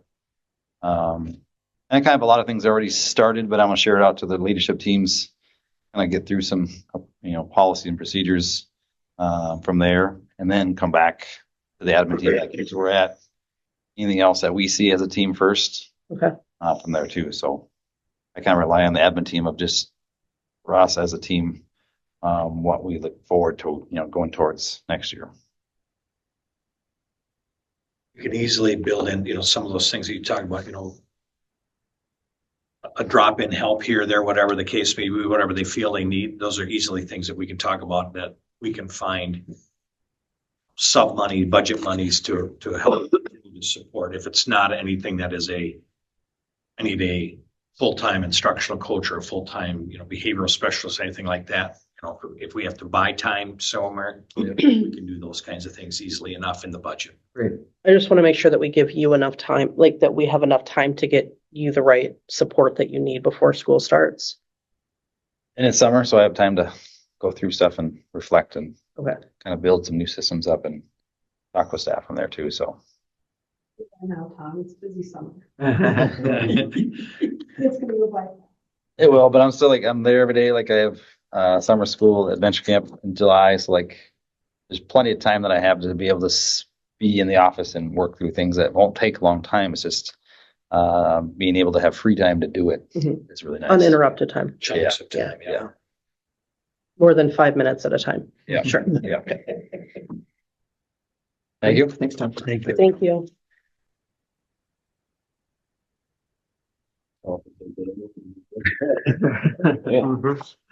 I knew you might go on last. Oh, I tried to let Brooke let me go first. She wouldn't do it. I'll pass these. That way. There'll be some redundancy stuff. I'll try to go through this in that way, but, piggyback on Andy's thing, we do have an incredible staff. They work, yep, I gave her one. Yep, they work so hard. And a lot of the success that we see coming out of all of our programs, academics, music, Skills USA, FBLA, FFA. I'd probably forget 10 other ones if I tried to name every one of them. There's been a lot of great success this year and a lot of things that we can applaud our staff and our students for. It's really cool to have them come to all these meetings and you have recognitions every time. And it's just, there's a lot of great success, and I applaud all the students for working really hard, and I applaud our staff for working really hard on all those things, because it's not really even one individual area that you can point to and say, well, this is where, no, it's everywhere. There's success a lot of different places, and kudos to all those kids that way. So what went well? A lot of that success in the different areas, math team, the musical, the play, so on. We've seen that. We added this year, we did those life block lessons. They weren't every Friday. It kind of intermixed in there, and that's kind of just how it kind of flowed in. And we started working with Seesaw on part of that too. When we come back in July, I'll share an updated Measures That Matters report card. In those career assessment survey that the students did, we grew in 9 of the 10 areas. So really good stuff. Some of them are bigger growth, some of them smaller growth, but kids are recognizing those skills. If you ask the kids, their favorite one, and we did it twice this year, was probably the scavenger hunt one, where they had to work as a team. They had to take pictures with it and turn them all in. They had a blast doing it. It was one of the most fun Friday activities that we did. And then we did one around Easter where there were actually Easter eggs. They had to get the egg picture in it and stuff. It was a lot of fun though. So what we're trying to really look at is kind of a rotation over 4 years. So kids won't really see the same things, and kind of tease those down into, okay, this is the area we want to focus on for maybe this month, the next month. And we're going to work on that over the summer here, but really, really cool stuff with that life block stuff. A lot of good feedback from it. And a lot of opportunity that way, just to kind of build on those things. Some other stuff that went really well. We've updated some different areas in the rooms, the science rooms. I know kids are excited about, our teachers are excited about. I'm really pumped. I might have to go in and teach a lesson or two. But that's really cool to see that process start today. I will give a huge shout out to our tech ed kids. They helped us install that video board in January. They also designed and created, Keegan Winger was a big one, for the new trophy cases out there. He had a crew of kids with him, and they did that. Right? We point to that and we're like, yeah, a kid did that. If you were to go purchase that thing, it probably would cost $10,000, $12,000. We're looking at it like, no, we had a kid could build this, and just phenomenal job on a lot of different things. Yeah. Little tangent on that wall. Didn't we like kind of approve a like little concession area to be built Yep. there? We're Is that working on it. still? That'll be in the fall. That's Yep. still in process. That's in Okay. the process. Between those two The, cases. in between Okay, those so two cases cases. first and then, Yep. okay. Yeah, because that'll all kind of fold into itself. Mr. Carey and I are working on the design. We actually have the cooler for all the water here though. With some grant money, we bought that ahead of time. So, but yes, that is still in the works. Design wise, we got to figure that part out. But Mr. Carey and I have different ideas. But we're working on that. I got it. Yes. Okay, Yep. good. Yep. But just a lot of great additions to the building, updating things. The transition to the new media room went really well this year because we moved that from downstairs upstairs as we moved classrooms around and whatnot. It's been really cool to see how the programs, and every program has just kind of taken off and done so well with things. Looking back, a lot of it too, we're providing opportunities for kids. You know, we have a Dungeons and Dragons group. We have, if a kid thinks of it, chances are, and they come to me, I'm going to say, yeah, we can figure that out, because it's really, really cool to see those opportunities for kids continue to grow. Sources has been huge. Yes. Just on that tangent, did we ever do anything with esports? Working on it. Okay. Next year. I feel like that there was interest in that. There is. That's a tough one to find. The timing of it's tough, but the goal for next year, and I know Miss McGraw talked about more opportunities for middle school. Next year will be middle school is what we're going to try to focus on, getting the esports there, and then we'll grow up. Okay. Is there a season? There's 2 seasons. Okay. There's a fall and a spring. They run about 12 weeks long. And so the way it works is Monday, there's a practice day. Tuesday, Wednesday, Thursday, depending on the game that you play. There's different days for those games where you're playing against teams. Okay. And do you pick which season, or you play in both seasons? You can do both. It's a free season, so it's free to participate in this Play VS if you want to look at it at some point. It's free to play in this competition league, but you can pick. You could do one, you could do both. There's middle school, they just started last year. They really worked on their high school stuff. But there's PC gaming, there's Nintendo DS, and then there's PlayStation. So you kind of have to have the platforms. And then you got to have somebody that wants to supervise for about an hour and a half after school, which we're working on. Gotta have an off season. So There's about a 4-week off season in there because I think it starts in October, goes till December, and then it basically starts in January and goes until April. Okay. So working on that, but we're looking at trying to do middle school for one of those seasons next year, because I think that's a really good spot to start and give them another opportunity. There is a lot of stuff at the high school. Middle school, we're really looking at, hey, how do we offer some other stuff? So that's kind of where we're looking at for that. Areas of improvement plans for next year.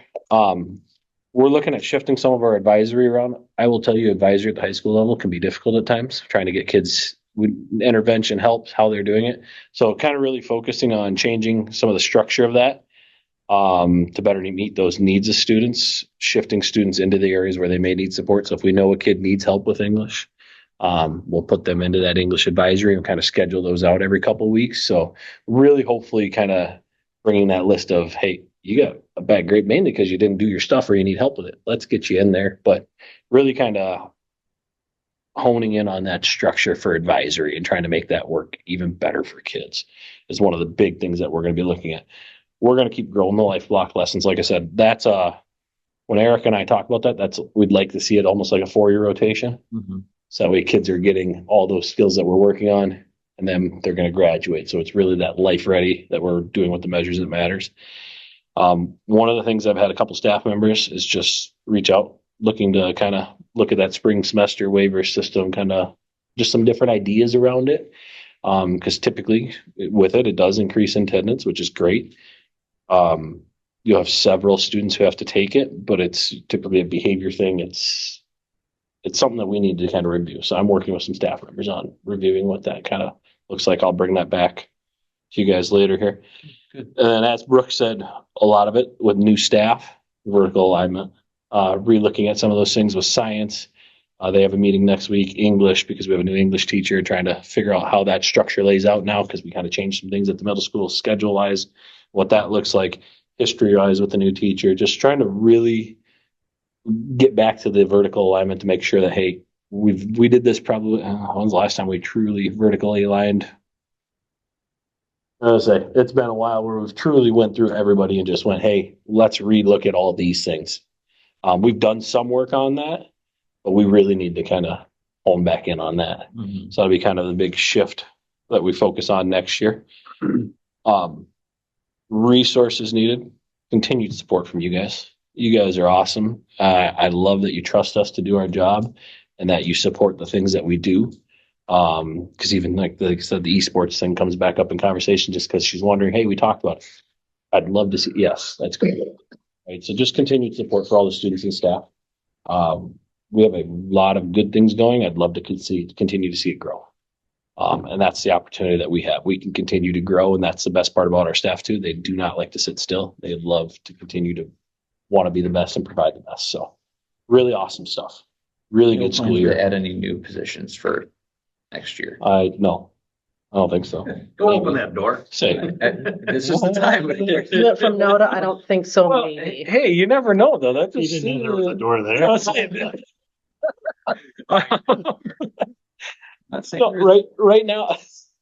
right now, I feel really good with where we're at.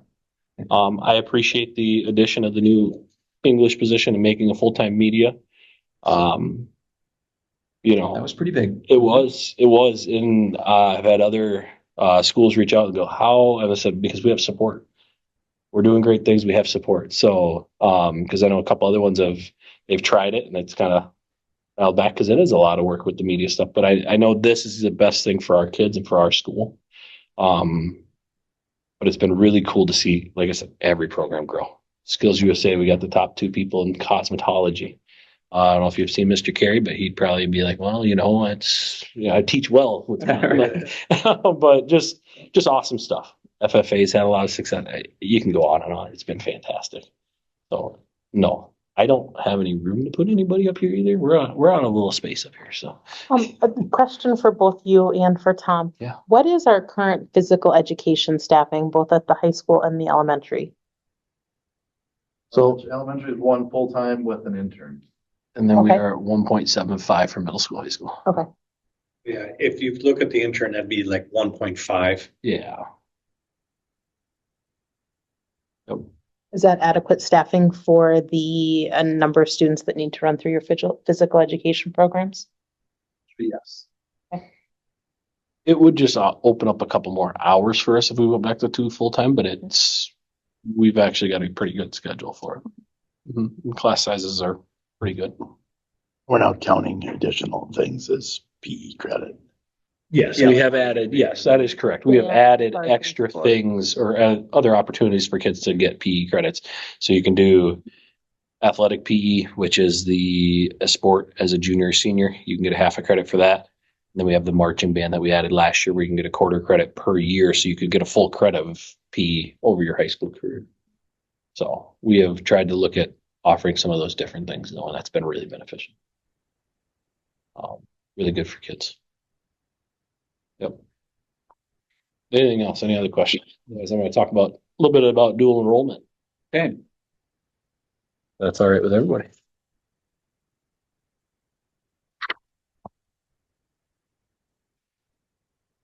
Ms. Brunson shared this with me. It's also up on the board here too. It'd be similar to her conversation last year about dual enrollment. So for the 2025 school year, and you can go to the next one there, Mitch. So dual enrollment includes a variety of programs. Students can earn both high school and college credit while here. So there's a couple different ways that we can do that. So you can go to the next slide there. Here are our dual enrollment programs. So there's 5 major ones. We do actually have a couple other things that we work with, but CAP is actually taught in-house. So we offer several different courses with CAP. We have Writing 101, American Literature 2, Creative Writing. So those are your English courses. We have Physics, which is a science course. That's a 5 credit. We have Music and Culture, Music Theory. Those count as fine arts classes. One might be a humanities count 2, I believe. If you were to go to that. And then Badminton, Archery. So we have different opportunities through UW Oshkosh. Those teachers have to follow their rules. Kids have to enroll into Oshkosh, but they are taught in-house. Start College Now and College Up. Those are kind of two similar things. They are through Southwest Tech or technical schools, but really Southwest Tech. So we have a lot of different opportunities for those. That's where kids can get some different gen eds, so speech, psych, soc. They can also work on some of those things you see on the underneath the College Up part, where it's the EMT firefighter, CNC. A lot of different opportunities though. Southwest Tech has been an amazing partnership that way, but really growing opportunities for kids. So then there's the transcripted credit. That is similar to your CAP classes. That's taught in-house. Right now, that is in business. Miss Martin was able to bring that agreement from Cassville to here. So we have accounting, there's intro to business. She's adding a couple other ones too. I was in on a meeting that I heard that Southwest Tech was nominated for the best technical college in the country. That is true. And did you hear if they won or not? I don't know. I think they did. I've not heard either. That was like a month or two ago. I thought they did. I know they were a Thought they did. finalist. Yeah. Anyway, Which pretty cool. awesome though. Awesome to have right in our. I mean, I'm not surprised Right. given all this cool stuff. Correct. That Correct. they're Yeah. doing with us. And then we have the early college credit program. That's through the UW system. So there's different classes that kids can take those. Those are the ones that we can apply to the state to get reimbursed for. Is the early college credit program, the UW system ones. So if a kid goes down to UW Platteville and takes a class, we can count that. Or there's some online ones too that we have kids do. The other one that we do some with is GCU, Grand Canyon University. We've had several students get quite a few credits from there and whatnot. Those are a little different structured. They start and they're about 6 weeks, and you can earn those credits as you go. And the class starts like every other 2 weeks or every other week or something like that. Do those transfer to like a UW system college? Some. There's it might be 2 slides down. We'll talk about that. Yeah. Okay. So we also have our AP courses. Right now we have AP Calc, we have AP US History, AP Gov. Those rotate. There's some other AP courses online that students can take. Will's got a question. Oh, yes, Will. Hey, thanks. Actually, I just need to let you guys know I gotta go. I'm in Mexico City for work and heading out for dinner now. But I was glad I was able to call into part of this. And Aaron, generally I support all the hires and that are on the list later and don't have any, qualms about those. And then everything else that's up for vote, I'm fine with. So I think we'll see you guys next Monday or Tuesday for our board retreat. Next Monday. Yeah, Monday. Okay, great. Great. Well, Thanks, Will. I'll be back. All right, cheers. So AP courses are taught here in-house. And then students take the AP exam, and we actually have students take other AP exams too. So we've had some take the BC calculus. We've had some take the AP Chem exam, environmental science. I think we had a couple take physics this year. So there's a lot of good opportunities for that. And those are really tough, but you get the credit, and that varies again with where you go to school. Sometimes you need a 5 to get that credit. Sometimes you need a 3. Sometimes they'll just give you just general credit, even though it's like an AP Calc. So it's really interesting. So transferring credits, which is what Justin was asking about. There's this Transferology app. You can kind of type in your class and see where it transfers. So if you want to go to Wisconsin, you can see what will transfer there. So if you do the GCU classes, you can see it. Or the AP credit stuff, that tells you what you need to get for a score.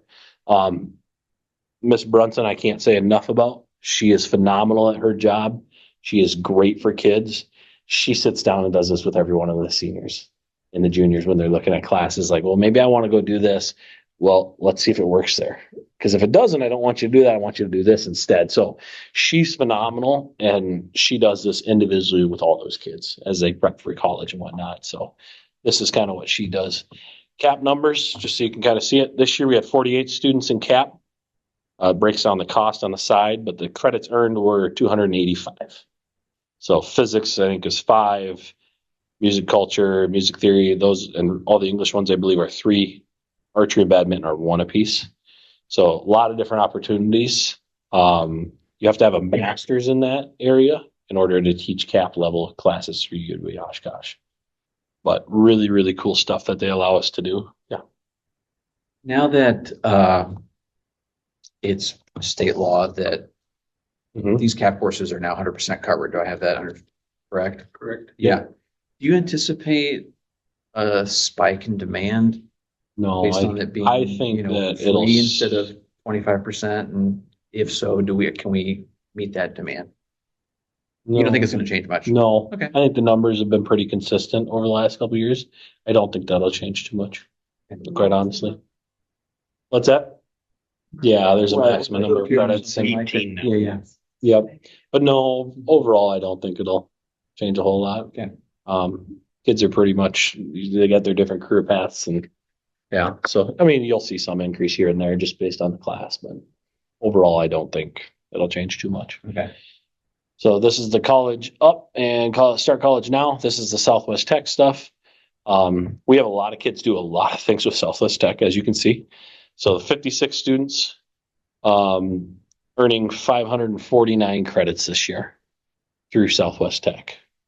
So a lot of students, if you do your nursing, if you do your EMT, there's a lot of different opportunities. We actually had, now I'm going to screw this, 4 or 5 kids that were over at Southwest Tech this year. Angie's son Luke was 5, thank you. Angie's son Luke was one of them, but they did really, really well. I have a couple of them come back that said, I got a video of one of them that says, I love school. And he was a kid that I'd rather, but then he went here and he loved it, right? And it's finding that program that's great for them. I think next year right now, we're slotted to have 4 kids that are intending to do the same thing next year. Some of these guys walked across the stage with our diploma, and a year from now, we'll be through the Southwest Tech program as well. So they'll be getting that degree and Really, out into the world of work, yeah, doing what they want to do. It's a great opportunity. I remember there was one student that graduated here with an associate's degree. Yep. Right. That was the construction program, right? if it's so we've had 2 in the last 4 years, I believe it is. One graduated with a welding degree. I had that in hand. And then last year, yes, there was one that graduated with a construction management degree. And then a week later walked across our stage. So I already had that before yeah. So that really depends on the program. All the 5 this year were all in 2-year programs. Gotcha. Okay. Mm-hmm. Yep. So just some different numbers there. This is our transcripted. Transcripted credits are awesome because they don't cost anything, but it's really hard to get those agreements. So right now we have accounting and intro to business. Next year we're adding advanced accounting, which will be QuickBooks.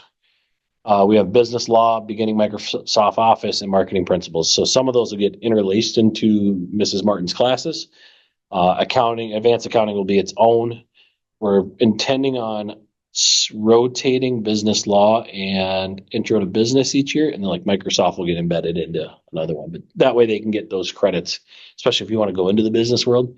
You can already have those, and you go to Southwest Tech, and then you're like, oh, I got these classes done already.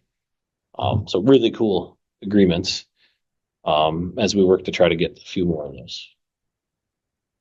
Then we have the early college credit. There's 13 kids that did that. They earned a total of 96 credits. There's some application dates on there. So March 1st, October 1st, they have to meet those admission requirements to get into those. Some of those are, I'm going to go to UW-Platteville and take classes. Some of them may be an online class.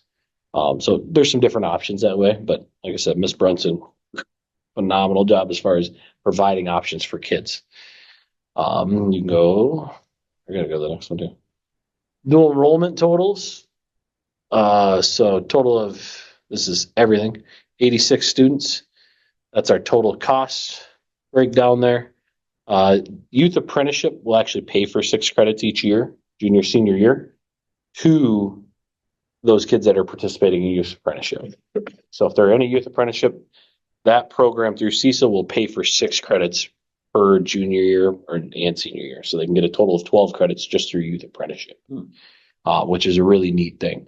But total credits earned this year, 1,032. I believe at graduation, I told you the senior class of math, you probably mentioned it too. It was 978, I think is what it ended up being, credits earned before they walked across the stage.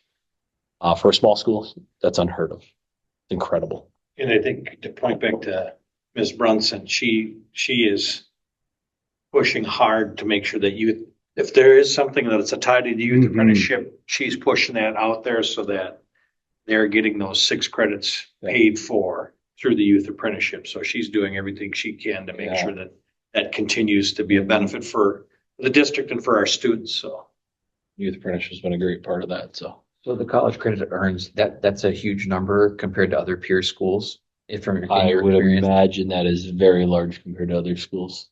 I would have to You would survey imagine. other. Okay. The one that's probably got close to that number or higher is probably Fenimore because they have Southwest Tech's right in their backyard. Yeah. But a lot of schools, that is a very large number, yeah. And just talking with those principals and stuff. Southwest Tech has really opened doors for kids, so that's been nice. Within those other schools as well, just like ours. I love how this is an area of growth in the school district. Yeah, me too. You know, I mean, Me too. what a huge cost savings and a step ahead. These Yeah, kids, absolutely. super great. AP, you guys see the scores there last year, and this is on our measures that matters too, but the average AP score was a 3.8.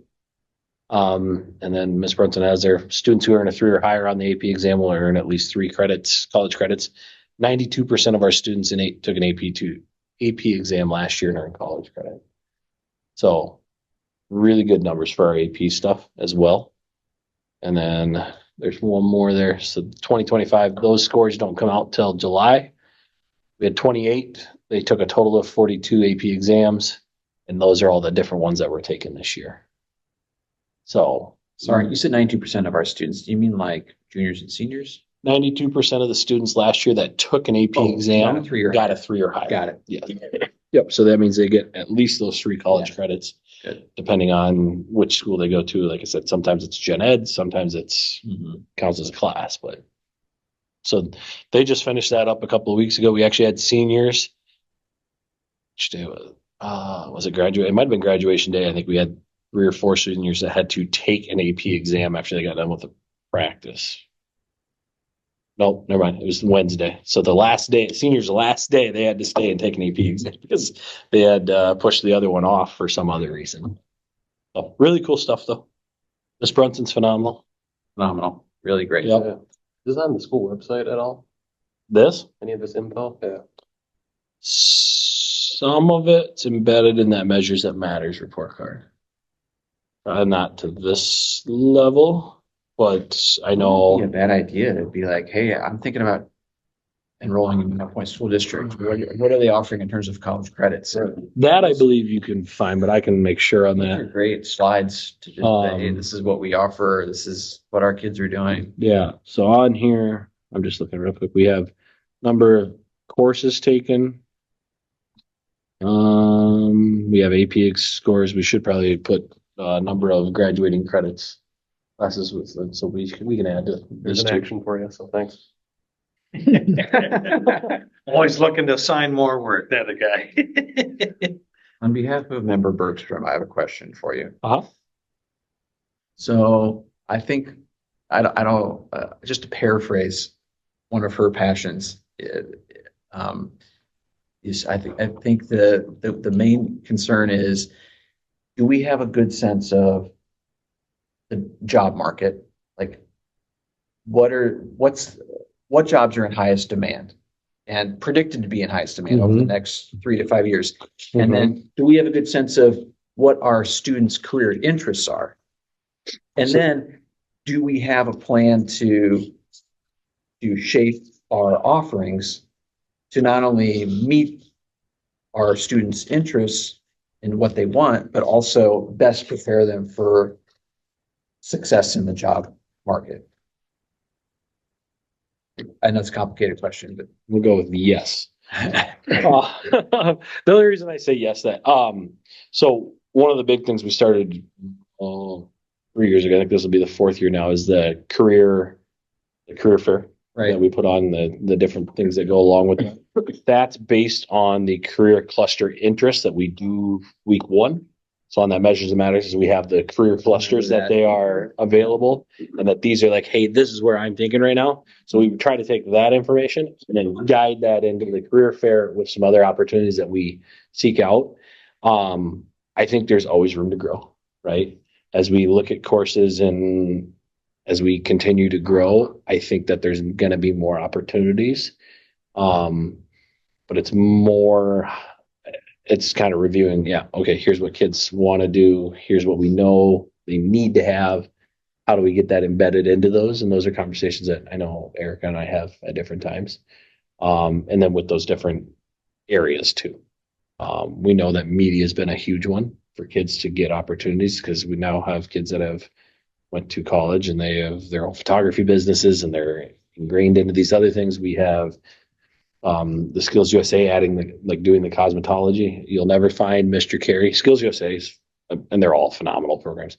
Really cool though, because you can do just about anything, right? And you're talking cosmetology and Mr. Carey, like I said, not probably his area of expertise, but he's got mannequins in the back and they're back there doing hair and he's like, great, love it, right? So just giving kids opportunities.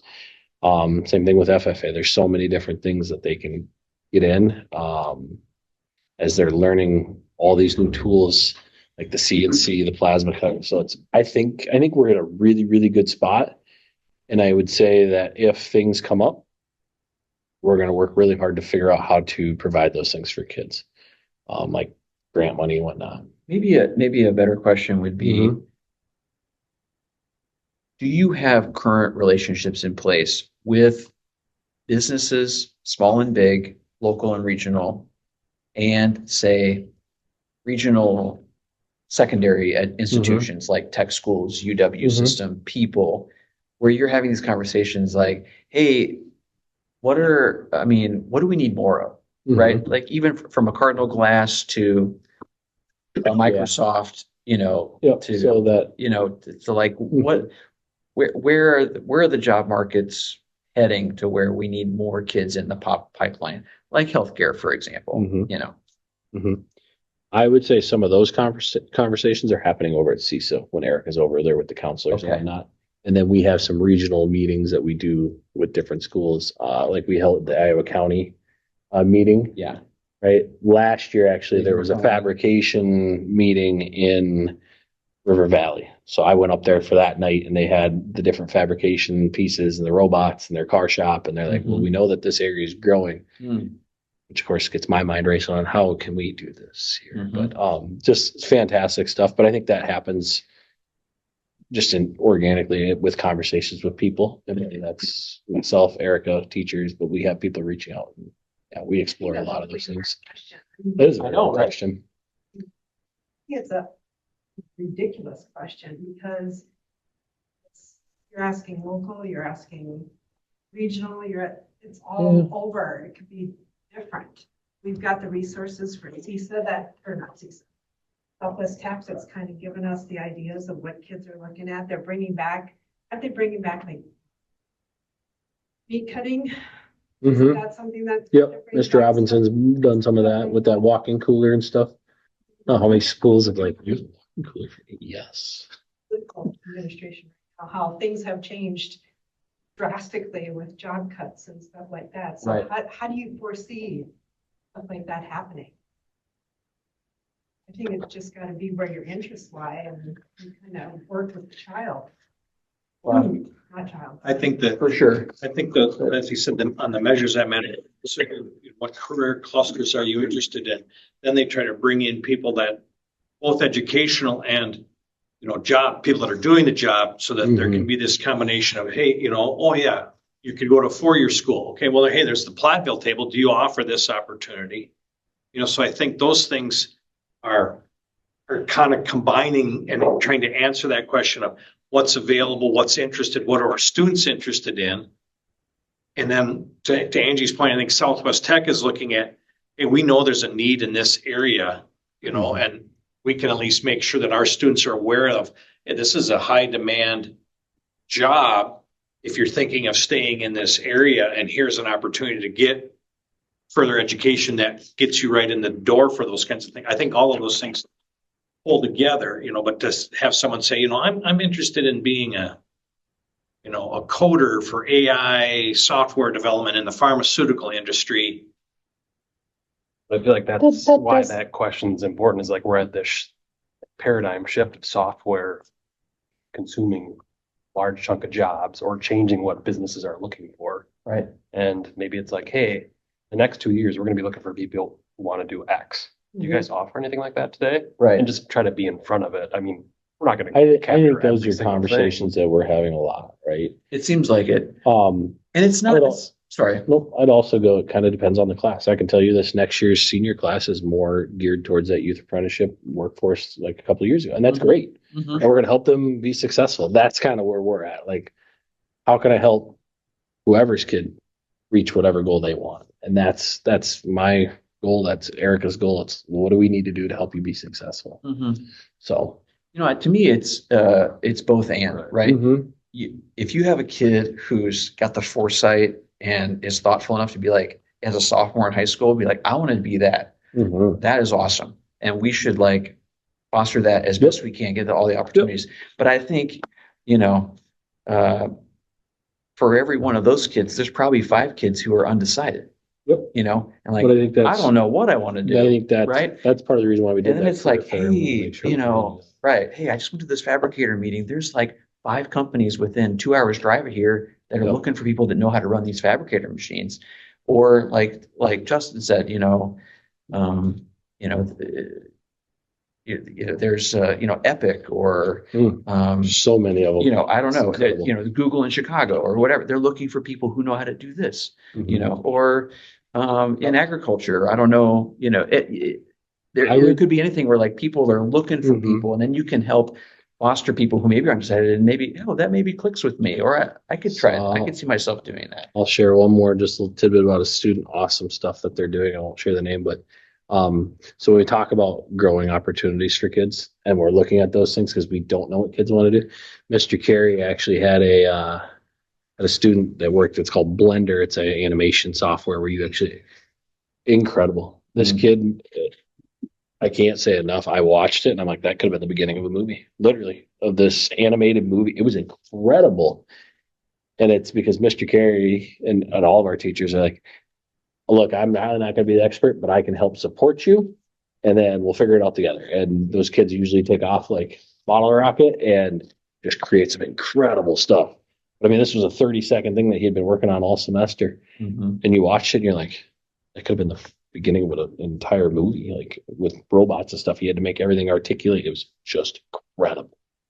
I mean, that's the whole point, right? It's to find something a student can be excited about. Absolutely. And I help them think- down that path, you know, for every kid. And to go Right. back to the start of this, I think our staff is doing a fantastic job of that across the board. Yeah.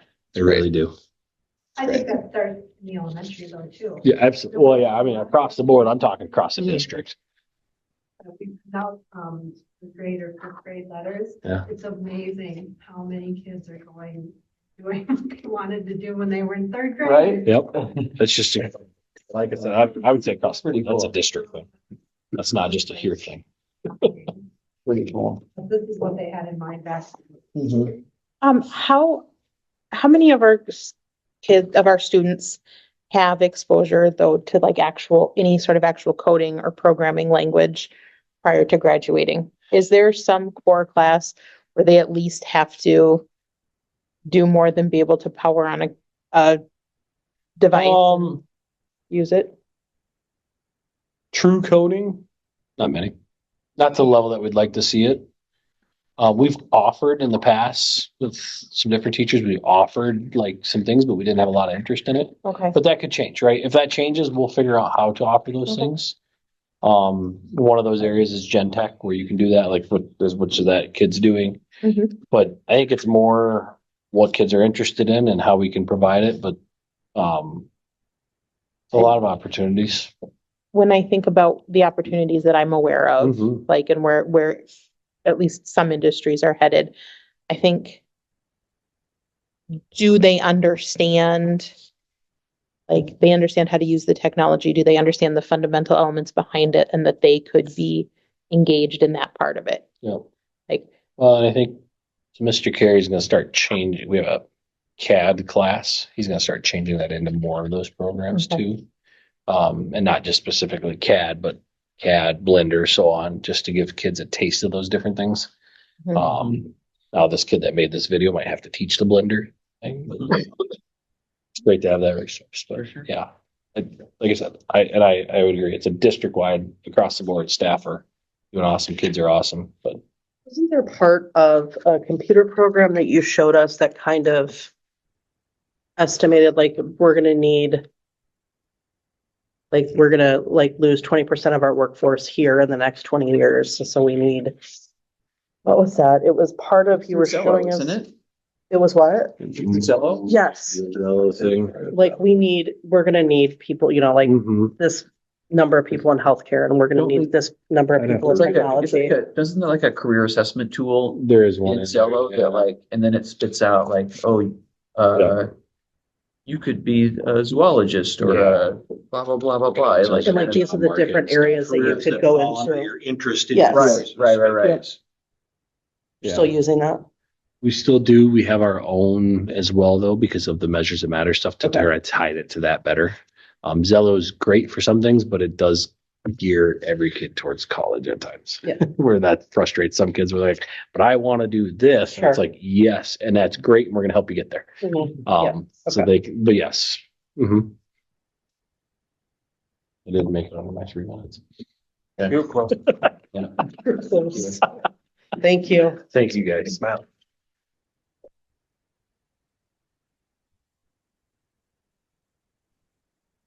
Okay, good year in review.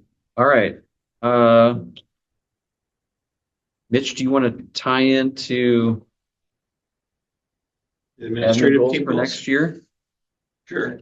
We met, they wouldn't let me write down the number one goal I had for next year, which was shorter board meetings. They said you can't write that down. Okay, Um, noted. 2 hours and 10 minutes. We're not halfway through the agenda yet. Yeah, we haven't hit the first action item yet. Change that. Some of the things tied into a couple of what the building level people are looking. The first one obviously is a curriculum review of our science and social studies subjects. We've done the English language arts review. We've done a math review. One of the issues at the elementary school is science and social studies tends to be wrapped up in the reading curriculum. So there might be, we're going to read something about the Continental Congress or the discovery of, radiology or whatever the case may be. So those things are a little bit more difficult to make sure, but at least in a 6-12 format, we really want to make sure that we're having some of those vertical meetings as well. Brooke alluded to that. I know Tom alluded to the elementary school, just trying to have those kind of meetings. So we want to focus on those two science and social studies subject areas. Another piece kind of ties into that elementary implementing the new information learned from this year and the Act 20 reading legislation into the PRPs, growing the data wall. Again, I've seen it. Thomas shared with me. It's color coded, so it's like you can go in and you're drawn to a specific color. It's like, okay, these are students that these people need my attention in some way, shape, or form, whether it's a classroom teacher or out of the office or some support personnel. So we want to continue to grow that. What's difficult is the reading curriculum is benchmark, but there's also benchmark assessment. And sometimes I get confused when I'm thinking about it as well. The assessment piece is Ames Web Plus that allows for some really drilled down, here's skills that students need in reading, and then bringing in kind of this PRP process, being able to track who has one to start the year, who gets one midway through the year, who comes out of one, did they stay out of one?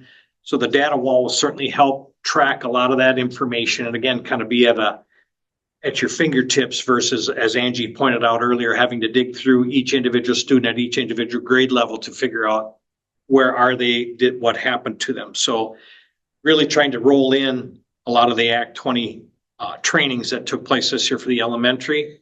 Brooke brought this up too, kind of that co-teaching, or as Angie pointed out, co-supporting. This is an area we've had several conversations around at the board level. And as an admin team, how do we best support in that middle school? We were able to build that support in at the high school level. We have a staff person who went back and got some additional training to be a math interventionist, support personnel.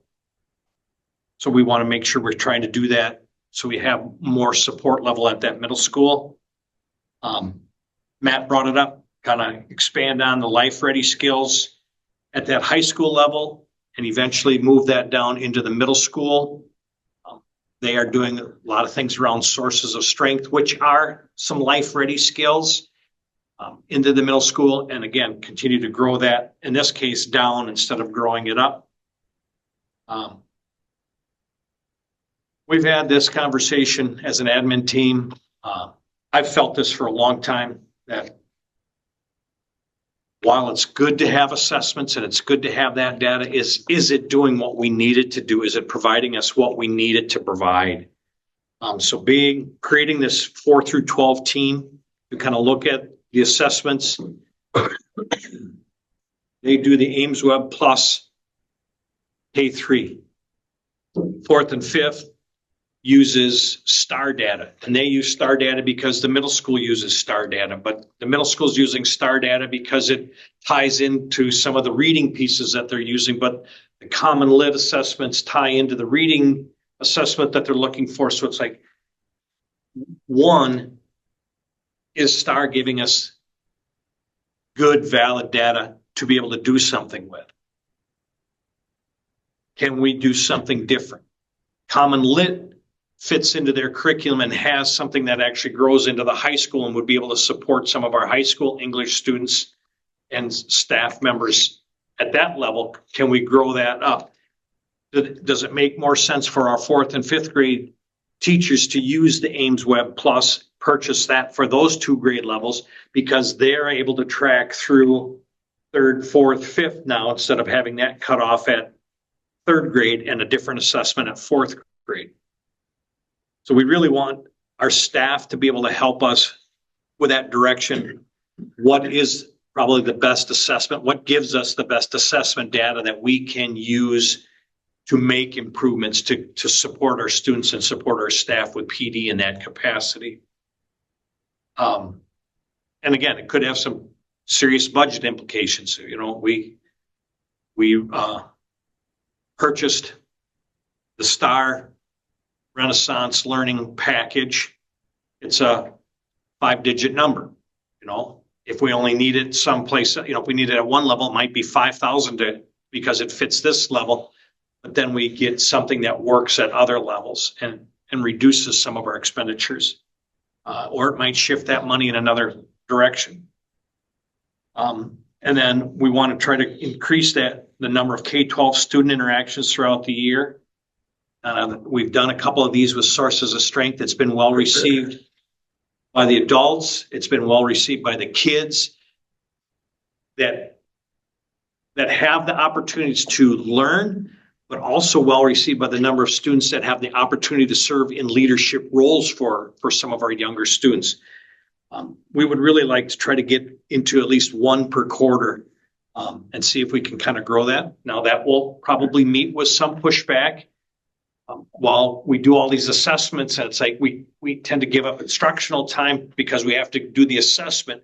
There will probably be some days where we maybe give up a little instructional time in order to build some of these interactions, but we feel that there's a lot of positive things that will come out of those interactions and help continue to grow kind of the sources of strength. Again, kind of grow that down, so to speak. So those are kind of our admin goals for the upcoming school year. I have a question about the STAR assessment. Yes. Is this a question or is this a decision that needs to be made before the beginning of the school year? No. Will be before the next school year.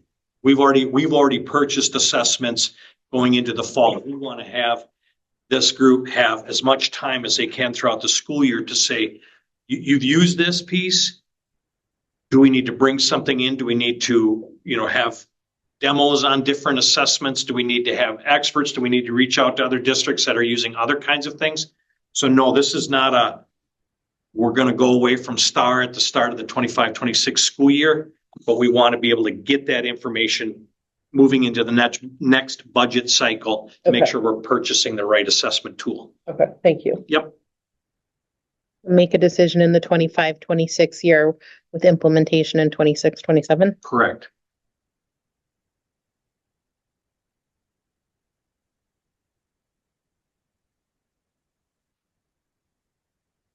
We're having our summer retreat next Monday, so hopefully we can use these admin team goals, just kind of reflect on these and then try to align them with our goals and priorities for next year. And we'll also kind of help that guide like our strategic plan updates.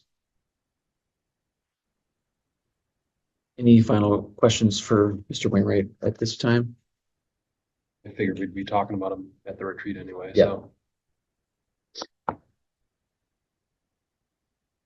Good. All right, thanks, Mitch. Yep.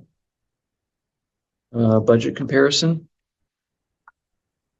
So I don't have a final 24-25 budget for you because we have to get through, we'll be getting May expenses. There'll be a June, one last transportation bill for June, maybe a very small food service bill for June yet. So I don't still have the final numbers. And the number will be a little bit more clear when we talk about the 5-6 fiscal year, the budget, the preliminary budget. You approved about a $404,000 deficit for this school year. We believe that number is going to come in much closer to 300,000. So there was some additional revenue sources that we were unaware of. We were able to do some pre-purchasing of some things that help offset the next budget cycle. But able to, take a quarter of that deficit and get it removed. We feel very good about where that's going to come in as far as our fiscal year this year. We are in your board packet, you have kind of that budget comparison. The food service budget through May, we've expended 94%, almost 95% of the budget. We feel very good about that. We did talk about thinking we would have a slight deficit. There is a Fund 50 fund balance or surplus that we'll just use some of that to offset those. And these numbers will help us set the budget for the next school year coming forward. We'll have some more accurate numbers and have a better idea kind of food costs and things of that nature. So, and hopefully, knock wood, we won't have any major equipment replacements. But again, that Funds 50 surplus helps cover those costs. They don't have to come out of the maintenance budget or the Fund 10 budget. So I feel we're in good shape there. Then you have the fiscal year 24 through May, we had expended 80.7%, just about 81% of our budget. Fiscal year May of 25, we've spent 79% of our budget. So again, we're where we need to be with that projected deficit. It's not going to be any higher. Like I said, it won't exceed what you approved at the beginning of the year when we set the levy, and we'll actually be coming in lower based on our current costs. Any questions about that? Okay. Last item on information is review the preliminary budget for next year. Should we just go right into action? Yeah. We certainly We're gonna can, yes. basically approve it. And that's why I stacked them up that way. I thought if Chair Bush wants to talk about the preliminary budget and have it be the first action item. Yeah, we met real briefly here. Again, it's just we're approving a preliminary budget to be able to expend things in July. Preliminarily, we were looking at about a $700,000 deficit, which is kind of fantastic because that's kind of the number we had kind of believed we would be at when we talked about the referendum and how far the referendum could live. The good news is we think by October that number will be lower than 700,000. So we may have some opportunities to potentially rebuild Fund 46 if that number is lower, stuff like that. It's a pretty conservative number, which is what we've traditionally done, and we've traditionally come in under budget. So it was good to see it. I thought it was good to see a number that we kind of expected to be there. And then the discussion was kind of around how that was pretty conservative. Obviously, we don't have direction from the JSC, which sounds like we may know more by the end of the week, but Voting on Thursday. I just got an email and Yeah. it's it's not looking good for school districts. A little bit better for taxpayers, but not good for school districts. so I mean, we discussed, we were happy with, kind of where we were at, what was built in, the nice, the ability we had to kind of pre-purchase some things or purchase some additional things with the revenue at the end of the year. And we just 2-0 to approve as is, and then we'll obviously, once we know more, take another look before the end of October.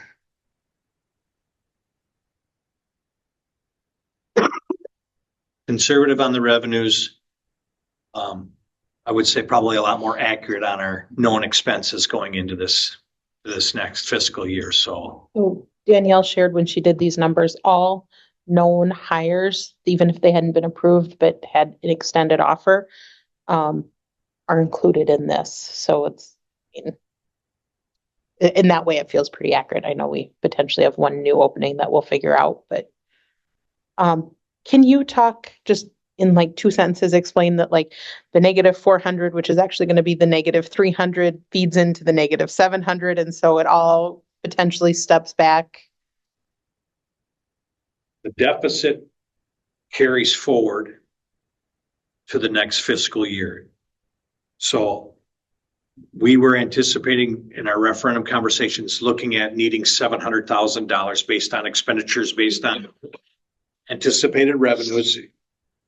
The 700,000 is expenses that includes some of that deficit. So really that 700,000 number won't be what we need to use out of the referendum money. We have used no referendum money for this current fiscal year. So the first time we're looking to draw from it will be next year. And it will basically balance the budget for next year.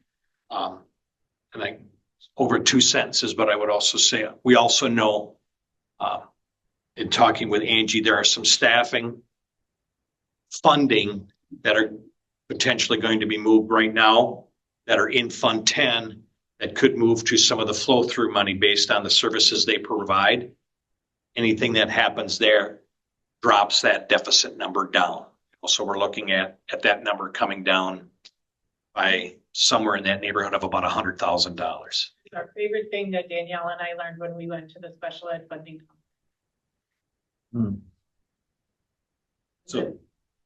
So we're looking at that deficit being lower next year, meaning we'll need less referendum dollars, which means that money will last us further down the road. Because we're a Title I set, school-wide school at the elementary, we can use some special ed monies to cover some of those title services. And at some point, does the budget show that really isn't a deficit? Like we're taking from the referendum? It will. Okay. When you certify the levy, when you certify the levy, and this is Danielle pointed out at the committee, it's like, we're gonna get our student enrollment numbers. And that's gonna go in and that will change what we need out of the referendum. It'll change that deficit number. Then we'll get, any kind of additional funding, if we transfer of services is not in here, that would reduce this number. So it's gonna be one of those, she's going to lose a lot of sleep come October 1st as she's plugging numbers in and making those adjustments. But yes, there will be no deficit when you certify the levy because we'll have rolled in whatever referendum monies we needed to make sure that it's a balanced budget. I think that's one of the key take-home points here is that it looks like we're passing a budget with a deficit, but really this is pre-referendum deficit calculations. Correct. So now that the referendum is passed, this is going to be a balanced budget once we apply referendum dollars. I think the other important take-home point to what you guys alluded to is that the predicted pre-referendum deficit will probably come in a little lower based on all the things you just described, which means we won't have to use as many referendum dollars to offset the pre-referendum deficit, which will extend the life of the referendum. Correct. And I think to Joni's point, that she was trying to point out is this is not a new $700,000 deficit. Right. You know, that it's a $300,000 increase. Right. Based on a $400,000 deficit that we didn't get to this year.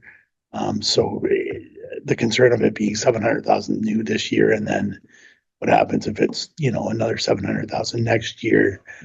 That's not, it sounds scary, but that's not really what the numbers say. It's the new increase in deficit with everything we've done is 300,000. And then we were projected to be much lower than that in the years moving forward. So it's actually, as scary as the numbers sound, it was actually really exciting news to get at that meeting. So The other, Danielle and I were on the phone, and I'm sorry to prolong this topic, but we're on the phone with Marquez Guzman, who came out to one of our referendum meetings in the cafeteria. And if our projections stay flat, you know, so if CPI comes in at 2.95 next year, and right now it's below that, but if it came in at 2.95, if insurance came in at, I think Danielle adjusted it to like 5.9%, which is this year, we would not need referendum dollars for fiscal year 6-7. Because it's a recurring referendum, that number then goes into our base. So right now, we would be getting $13,640 per pupil. So once we put that referendum money in it, that number is going to jump. And that jump, assuming all things stay, means we wouldn't need any referendum dollars to cover those regular costs in the next fiscal year. So I feel very good. I'm first of all very appreciative of a successful referendum vote, but I feel very good about where we are budget wise moving forward, and that barring any strange things happening in Madison, I think we're on good solid footing as we move forward for several years. All right, so you need a motion to approve this preliminary budget? Yes. So moved. Second. Okay, Heisner Skelding, any final discussion, comments? And Yes. Johnston, Yes. Gelding, Yes. Bush, yes, Dunn. yes. Next is the sweep contracts. I make a motion, we approve the sweep contracts as presented. I'll second. Bush and Johnston, any questions about Mitch's explanation of what these contracts are and how valuable they are to the district and affordable? Okay. Did the costs go up from last year? No. Okay. No other questions. Angie? Bush. Yes, Heisner, Yes. Johnston. Yes. Gelding, Yes. Dunn. Yes. District line of credit. Every year we put out a request for proposals for a line of credit of $1.5 million, asking for what interest rate the chart would be charged to the school district. Stay as local as we possibly can. We get 2 proposals. I recommend we use the proposal that came in at 3.59%, which is coming from Farmer Savings Bank. We currently have our line of credit through them. We had to use them 4 times this year. We'll make a motion to approve the district line of credit presented. second, Skelding Bush. You think the line of credit amount needs to stay the same or can stay the same? Yes, we feel comfortable that that is an adequate dollar amount. Okay. Any other discussion, questions? Okay, Angie? Building, Yes. Bush, Yes. Eisner, Yes. Johnson. Yes. Dunn. Yes. What was Next. the rate again, Mitch? 3.59%.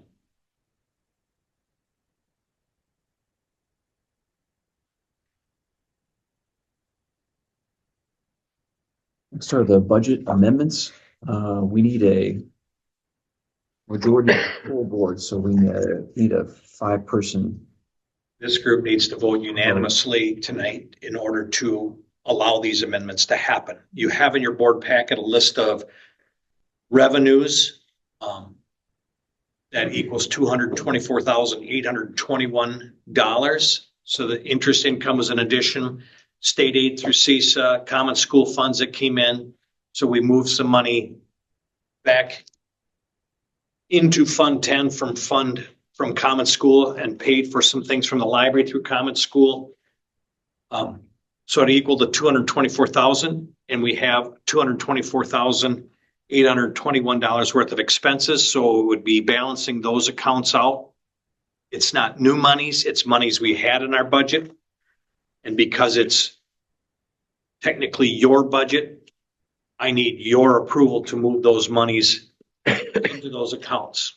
So it's not creating any kind of a new line item or any kind of account of that nature. So it's money we already have. We just need to put it in different locations. Make a motion to approve the budget amendment as presented. I'll second.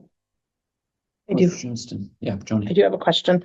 The 81,000 for early college credits, was that a miss on our original budgeting to be off by 80 grand?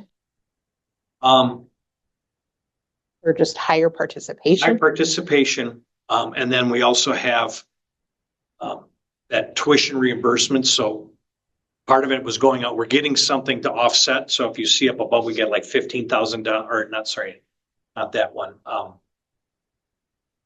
No, my mistake. Yes, it was higher participation than what was anticipated in our original budget. And we've accounted for that in the numbers that we just looked at for next year? Yes. Thank you. Any discussion? Okay, Angie? Bush, Yes. Eisner, Yes. Johnson, Yes. Gelding, Yes. Dunn. Yes. Thank you. Okay, proposal to increase meal prices for next year. Kimmy our food service director, came to board meeting and made a presentation, or sorry, didn't come, she attended virtually, made a presentation talking about the potential for us needing to increase our meal prices. The maximum that we can increase is 10 cents. It's based on a ratio of what we get for reimbursement on free and reduced lunches versus what we're charging. We have not increased our meal prices for 3 years. That was a district choice. But this time around, we don't really have a choice. Our ratio is getting off a little bit. So we're asking that you approve the meal increase of 10 cents, and that's across the board.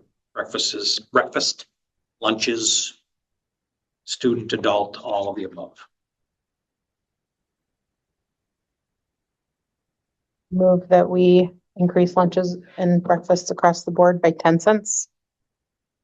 Second. You got an estimate on additional revenue that'll bring to the program? I do not. My goal right now is to have a final Fund 50 review. So after all of the June numbers, the few June numbers that go in or whatever, that we would be able to kind of get an idea of meal participation and get that breakdown. So I'll work with Kimmy to try to have some of those kind of numbers at the next board meeting. Okay, sounds good. Any other discussion? Eisner, Yes. Johnson, Yes. Gelding, Yes. Bush, Yes. Dunn. Yes. Okay, next is approving an increase in pay for game workers.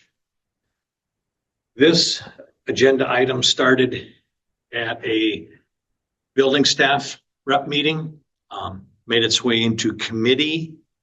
And currently we are paying $20 for most game workers.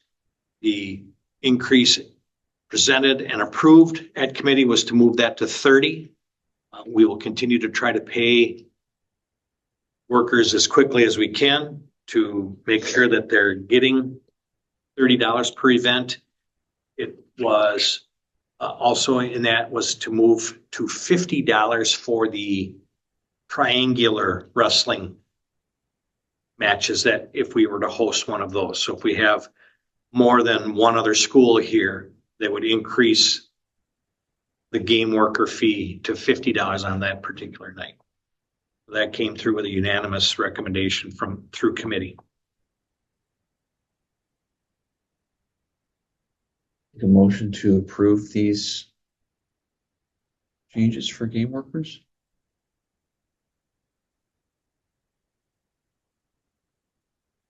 I'd like a motion to approve. Okay. Game work and pay, game worker pay. Oh, I'll second. Second? Sorry. Thanks, John. Right. Johnson's- Are we taking turns? Mitch, so this is the first time we've increased this pay in over 10 years, you'd say? Yes. 25. 25 years? Okay. Second question, and forgive me, I know we talked about this, but I got $20 a game. is the money spent Fair enough. on game workers, does that come from a pot from game ticket sales? Or is it Fund 10 money? Typically, it's Fund 10 money. We take the money in as revenue, so any of the ticket is Fund 10 revenue. Okay. So it is kind of money in, money out, but we do budget for game workers. So it is a line item. We're looking at making sure that it continues that way. That it's money in, money out. Okay, so that it remains like budget neutral is what you're saying? Yes. Got it, okay. All I had. Okay, no other discussion? Okay, Angie, let's vote. Johnston, Yes. Gelding, Yes. Bush, Yes. Eisner, Yes. Dunn. Yes. Next is the stipend for distinguished teachers. This followed the same procedure. It was brought up in a building staff rep meeting, made its way to committee. Conversation around should it remain a double step for distinguished, and staff members were actually the ones that brought it forward and said there's, for the vast majority of them, there's no incentive for that double step. They were worried that it would be fiscally impossible to continue. We have gone through a couple of years where we have not been able to provide that double step. Conversations around, what happens if CPI is 8% and I get my double step that year, so I'm getting a 16% raise. And then the next year CPI is 1% and I get 2% pay raise. So the conversation came back to, does a stipend make more sense? It's a little bit of an incentive. It's something that's easier to put in your budget and build in year after year. And the decision was made to offer $1,000 stipend to any staff member who is rated as distinguished through our educator effectiveness evaluation tool. And that came as a unanimous recommendation through joint finance personnel. Before I ask for a motion, Mitch, do you recommend a cap on that number per year? Do you think that's necessary? I don't think it's necessary. Because on average, it's what, like 2 to 5? Yes, I would say no more than 5 in any given year. The number of staff that might be in a summative might change from year to year. But still, the number that may end up being distinguished is down at that lower number.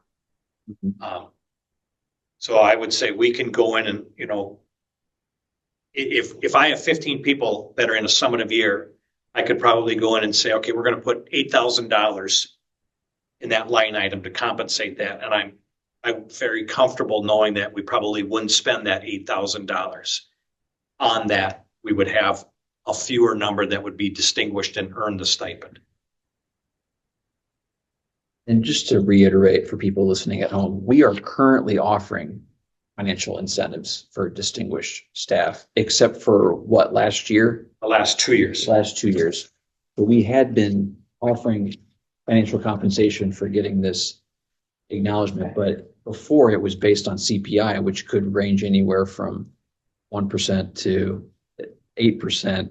It would fluctuate depending on the economy, which would make the award variable and inconsistent between all the teachers. But we wanted to create something that was fair and consistent. People knew what they were getting, and it's easier to budget for. And this, again, this was an idea that came from the teaching staff. This wasn't something that the administration said, this is what we're doing to. They brought forward the idea of a stipend to replace that double step. Right. Again, for that purpose of, it will make it the same for everybody, regardless of what year we're in. Essentially, you've got teacher support behind this concept, which is also important. Yes. Okay. Last thing I wanted to ask before we vote on it is, in that committee meeting, there was also discussion about like additional compensation for like extra duties or going above and beyond, or doing like an extra project, something like that. Is that something you recommend to include in this motion, or save that for a separate? I would say let's save that for a separate. We tried to budget in for curriculum work, but I know this was kind of above and beyond, so I would bring that back in the July board meeting. Okay, great, thank you. Yep. This is just $1,000 stipend. $1,000 stipend for staff members earning a distinguished rating in their summative year. You'd like to make that motion? I'll make the motion to approve the stipend for distinguished teachers. Second. Johnson Skelding, any other discussion or questions? This was approved 4-0 out of the Joint Finance Personnel Committee on April 7th. Okay, Angie? Johnson, Yes. Fielding, Yes. Bush, Yes. Yes. Dunn. Yes. Okay, go to board business, just real quick. Next Monday is the summer retreat. We'll do it here. Yep. 6 o'clock. 6 o'clock. If it's nice out, we might have it outside. What do you think about that? Will there be What about- snacks? We're not live streaming. We're not live stream. I will try to have an agenda out to the board by end of day tomorrow. And if you have any like immediate input on what you want to see on the agenda, I've had a couple people email me, and I'm going to kind of go through those and put something together. But we can shape the agenda for the meeting so we can get a lot out of it. And then we're having our next board staff rep meeting September 15th. So if you weren't at the last rep meeting, that's what we decided. Anything else on board business that I'm missing? We'll go to employee services. First is the hire of the school psychologist. Alexa Hardiman is the recommended candidate. They interviewed, we posted for a psychologist or school social worker. So this Alexa comes to us with a school psychologist license. Angie was part of the interview process. If you have any questions around that, we typically follow the same process for all our hires. We get a committee together, we bring in the candidates, interview, discuss, and take the recommendation from the committee to make an offer. That was exactly what I was gonna say. We had 8 candidates. We brought 4 in for an interview. It was a fairly large interview team because we wanted some diverse representation. So Mr. Ingwell and I were on there, several members of the current pupil service team, several regular education teachers, a special education teacher, and some elective teachers. And so we spent about an hour with each of them. It was a pretty. It was clear we had 2 really top candidates, and then there was a lot of discussion by the interview committee weighing the pros for both of them and how that would meet our needs. And committee recommendation was all in agreement. References came back wonderful from Platteville. She currently has been working for the last 7 years as a special education teacher and went back with UW La Crosse's new program to convert currently licensed teachers into school psych. So she just is finishing up that program. She graduated in May. So a lot of experience, working with students with diverse needs and some strong background with behavior and some really solid schooling from UW La Crosse. So this will be her first job as a school psych, but she does have 7 years of school experience.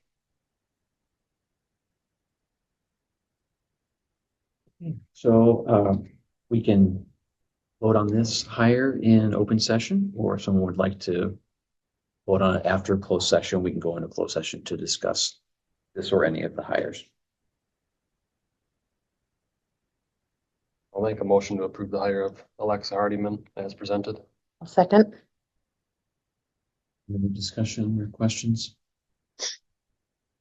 Okay.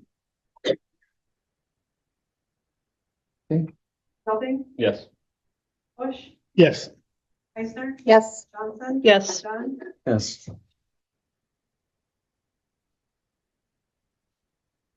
Okay, thanks, Angie. Next is the varsity boys basketball coach. You gonna present that or? Sure, per our last board meeting when we approved a head coach, and it was decided that board would be able to weigh in and make a decision on all head coaches moving forward. Here we are, we have a vacancy in our boys basketball program. Recommendation comes forward that we hire Brett McGraw, who has been a part of the basketball program for more years than most of us can remember. He was the JV coach for I don't know how many years, then stepped away. His children, a little bit younger, then came back on a volunteer basis and has worked with Dan. And if you watched any games in the last couple of years, I would almost say they were co-coaching because they've had an equal partnership through there. So we recommend Brett McGraw moving into the role as the varsity boys basketball coach. Make the motion to approve the hire of Brett McGraw. I'll second. Discussion or questions? Angie? Bush, Yes. Heisler, Yes. Johnson, Yes. Belding, Yes. Dunn. Yes. High school English vacancy, the position that you created. Mr. Austin can kind of speak to the next 2 candidates, but through the interview process, recommendation coming forward is Andrea Kuhl. Andrea has 30 years experience teaching freshman composition at UW Platteville. We felt very good about being able to bring somebody of that caliber in to work with our students and help all of our students be more successful. Anything I'm missing, Mr. Austin? Well, we're really excited to have her and her expertise in this position. We had 12 applicants, so not a huge pool. We actually offered interviews up to 4 different people. Only 2 of them accepted the interviews. The two others had gotten jobs in that meantime, which is great for them. But really excited for her and her level of expertise that she brings in as we continue to shape what English looks like here. I can tell you the last time we hired an English teacher when I was still the high school principal, we had 4 applicants. That was it. So to have 12 is a nice growth number, really. And how many did you say for the psych position? Move to accept. Every time I saw him, he yelled at me because Yeah. I had more applicants He than did, he she did. did. The only comment he made to me for like a week and a half straight. Move to accept the hire of Andrea Cool for high school English teacher. Second. Are there any steps higher than M11? Yep. Several. Your job? It's open for the asking. No, I mean, amongst 14 would teaching be 14 is the highest, so be 4 years before they would top out. Any other discussion? Angie? Eisner, Yes. Johnston, Yes. Gelding, Yes. Bush, Yes. Yes. Hey, high school social studies. So really excited to have Jason Paulskill come forward to be accepted here tonight for this or approved. He really excited, obviously ties to the community. We had 25 applicants for the social studies. We brought in our top 3. A few more applicants in that pool. Yeah. Brought in our top 3. All did a really nice job interviewing. We felt that Jason kind of fit our best needs at this moment. He actually also was in the top for our running for our science position in middle school too. So really excited to add him and as he replaces a legend. So really cool. Or his Jeopardy skills. That was a question. That was a question in the interview. I felt like that probably wouldn't, I don't know, be fair to people. However, he would have been in the picture presented earlier, so he is Yes. well aware of Of the the existence. Yes, he is. And the expectation is there. Correct. Yeah, there is some at least familiarity there with that. I don't know, there is a question, but. Bucket game. Oh, that's the bucket game. I've heard of that one too. Bucket game. Really excited though. I guess I'll take a motion. Make the emotion that we approve Jason Paulskill as high school social studies teacher. I'll second. Oh, I'll give it to you. I think so. I got you by hair. Yeah. Okay, any other discussion? Great to see the number of applicants. Totally. Yeah, I feel like that's a good number for all of them. Recruitment's working. Bush, Yes. Eisner, Yes. Johnston, Yes. Gelding, Yes. Yes. Okay, approving the resignation of Mr. Farr. Last week, Mr. Carr, conversation with Mr. Austin, and said, hey, you gotta let Mr. Wright know that you have to have an accepted resignation before you can sign a contract somewhere else. He's had an opportunity to move to the Mount Horeb School District. His position will be solely the athletic director in the school district. In his letter, he indicated he wasn't really looking. It just was an opportunity that all of a sudden presented itself. He took the gamble and lo and behold, they were very interested in him. So he has submitted his letter of resignation. I should thank him for his couple of years here and wish him well. And, and thank him for the time that he spent here with us. But I would ask that you approve his resignation. Upon approving this resignation, are we automatically giving permission to post a backfill in the current structure? We would. I That's a feel great like that question. needs conversation. Right, and we want to post the position, we want to have a conversation around what makes the most sense for posting that position. So I would like to have a conversation with our admin and maybe kind of tap into a couple of coaches to see kind of how they feel about it, but we want to post the position soon. So I would ask permission to post and keep everybody informed as to what that position will look like. At a minimum, it would be the similar position, a part-time PE, part-time AD position, but that could change. As we filled this position with with Coach Carr. It was the first time that we had a classroom teacher, also the first time in recent decades, Yes. a classroom teacher with AD duties. Did he have any feedback on whether or not that was a viable structure for the role?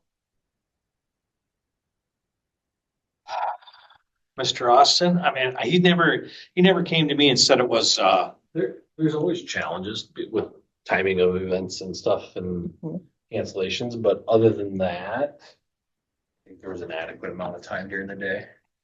There are a lot of meetings where you're gone more than a typical teacher because you're the Southern AD, which is the middle school stuff, and then the fall AD, and there's a lot of those other things that we have to probably get more subs for that position now that it's set up that way.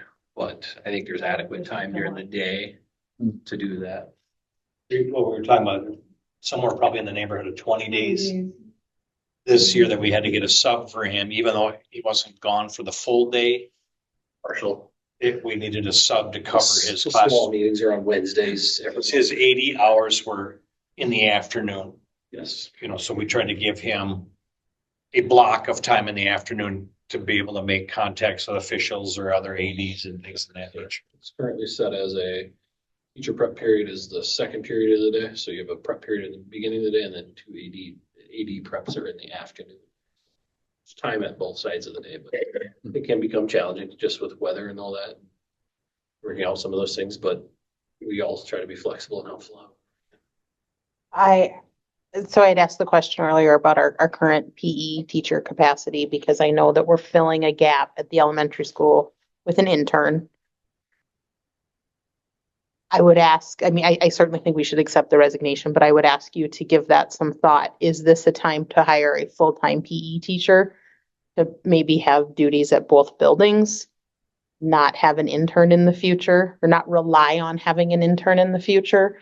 And then think about a different solution for the athletic director. I don't know what that could look like, but I'm encouraging you to think about that as you think about how to post this. It's the only hard part there, and this is just my mind, it would be the timing of how it works, because like those 5 classes are scheduled middle of the day, or so are the ones down there. Okay. So trying to figure out So that. maybe would be that's really, really not difficult. an option, but But I'm just, yeah, we don't need to get into the weeds either, but my other thought is, can we arrange if we keep the same position and we arrange the PE periods so that, if he's got a meeting every Wednesday of the month, that, One Wednesday a month. well, one Wednesday a month, can we arrange his classroom schedule so that we don't have to use as many subs, to accommodate for his. Just Wednesdays. No. Right, I know, but I mean, And it, there may not be a solution, but I didn't know if you could, manage that a little bit, maybe swap PE teachers or something. Okay, we're Well- encouraging you to be creative, but we don't know what that looks Yeah. like. You're the experts. We're just, I understand, yes. We'll make a motion to approve the resignation of Chris Carr. I will second. That motion. that's the motion to approve the resignation. Yes. And to post or just. I have some pause about that, simply because the last time we did this, we spent a lot of time as a board discussing it. And now, not that I don't trust the admin, but it almost feels like a handoff in terms of we are talking about an admin position and budget implications, et cetera. In terms of, but the timing of it also is important. Like, I don't think it's great timing to ask them to figure it out and bring it back to us in July, because it's July. named you by July. That's what brings me pause. Is I don't know where our responsibility lies in terms of giving direction. No, I suppose our responsibility, I would think, is doing what's best for the district, what's the best fit, and then what's the best budgetarily. We don't want to I mean, It's like, yeah, we don't want to take, I would agree with you. And I think that's where we landed with the position we created with those things in mind. So I would think almost, if we gave admin some guidance that might be fair to say we don't want to create a new full-time PE teacher and a new full-time AD. We probably don't want to do that. I would agree with that, Right. yes. So we, so we maybe want to provide some guidance so that we can stay on budget, but to Joni's point, and this is a time to reflect on, was this the right position to have? Did it play a role in not being able to keep him? I agree. He left for a full-time AD position, but do we need a full-time AD at the school district? It doesn't seem so, but we also want to get a strong candidate too. So I don't know what the right And decision is, but I do think we need to be mindful. We're filling a PE, a 0.5 PE position, relying on the availability of always having an intern, which is great until it's not. Mhm. So far, I it's been understand great. that. I'm sensitive to that point too, for sure. Is PE a career thing that kids are interested in? Have you guys had a hard time getting interns for PE? Because Platteville's got a great program, right? We've only gone to Platteville. And we've had several kids leave here that want to go on to be PE teachers the last couple. I haven't had to reach out any further than that. Right. Maybe it's not a thing. It just feels like, that doesn't feel like a long-term plan. It's right. I It understand feels what you're like saying. this'll work. This is duct tape. Work, get us down the road a little ways. Flip side is, We PE had student, great interns at the elementary. we have great interns. Oh, Yeah, yeah. we've had absolutely great interns, and for what it costs us, it's been That's a true. great. And I And think there are I- other districts besides us that have had an intern for 3 times as long as we have, that is how they staff and. And I think if Tom was sitting here telling us, I need more help in PE, the current plan is not working, I'd 100% be behind. But we kind of inquired if what we have is feasible and working, and That was one of Everybody my kind of points. nodded, works. Yeah. So, I mean, it sounds like we're getting interns, we're getting quality interns. We are helping UW Platteville by providing a space for a student teacher that's close to Platteville. It's very affordable for the district.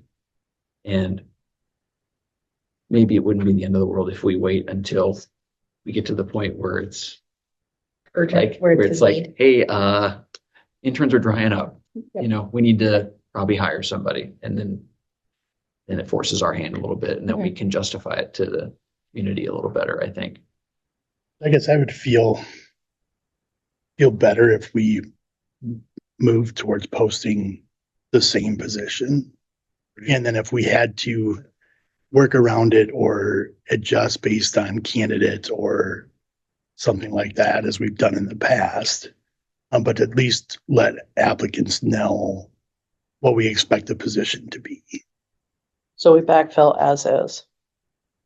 That would be, What's Chris if we're Carter- not going to sit here and That job. talk it out for a couple hours, that would be my suggestion. That's not the feedback that I know. That's I've been getting, right? right. So I agree with Andy.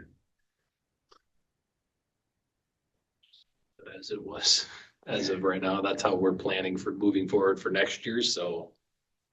I guess if we run into other issues next year, I'll let you know. Changing your motion, Justin, to resignation. As is. And you seconded that, Also right? second, yeah. Okay. Thank you for the conversation. Yes. Thank you for humoring me. That's a good. Gelding, Yes. Bush, Yes. Yes. Johnson. Yes. Yes. Okay, where are we? We getting towards the end here? All right, we don't need closed session. Next meeting is July 14th and summer retreats next Monday. Take a motion to adjourn. I'll make a motion to adjourn. Sorry. Oh, great job. I'll second. Okay, all in favor, say aye. Aye. Anyone opposed? It's like 3 motions. Again. Last half. Thank you, everyone. You really came on at the end. Why are you picking on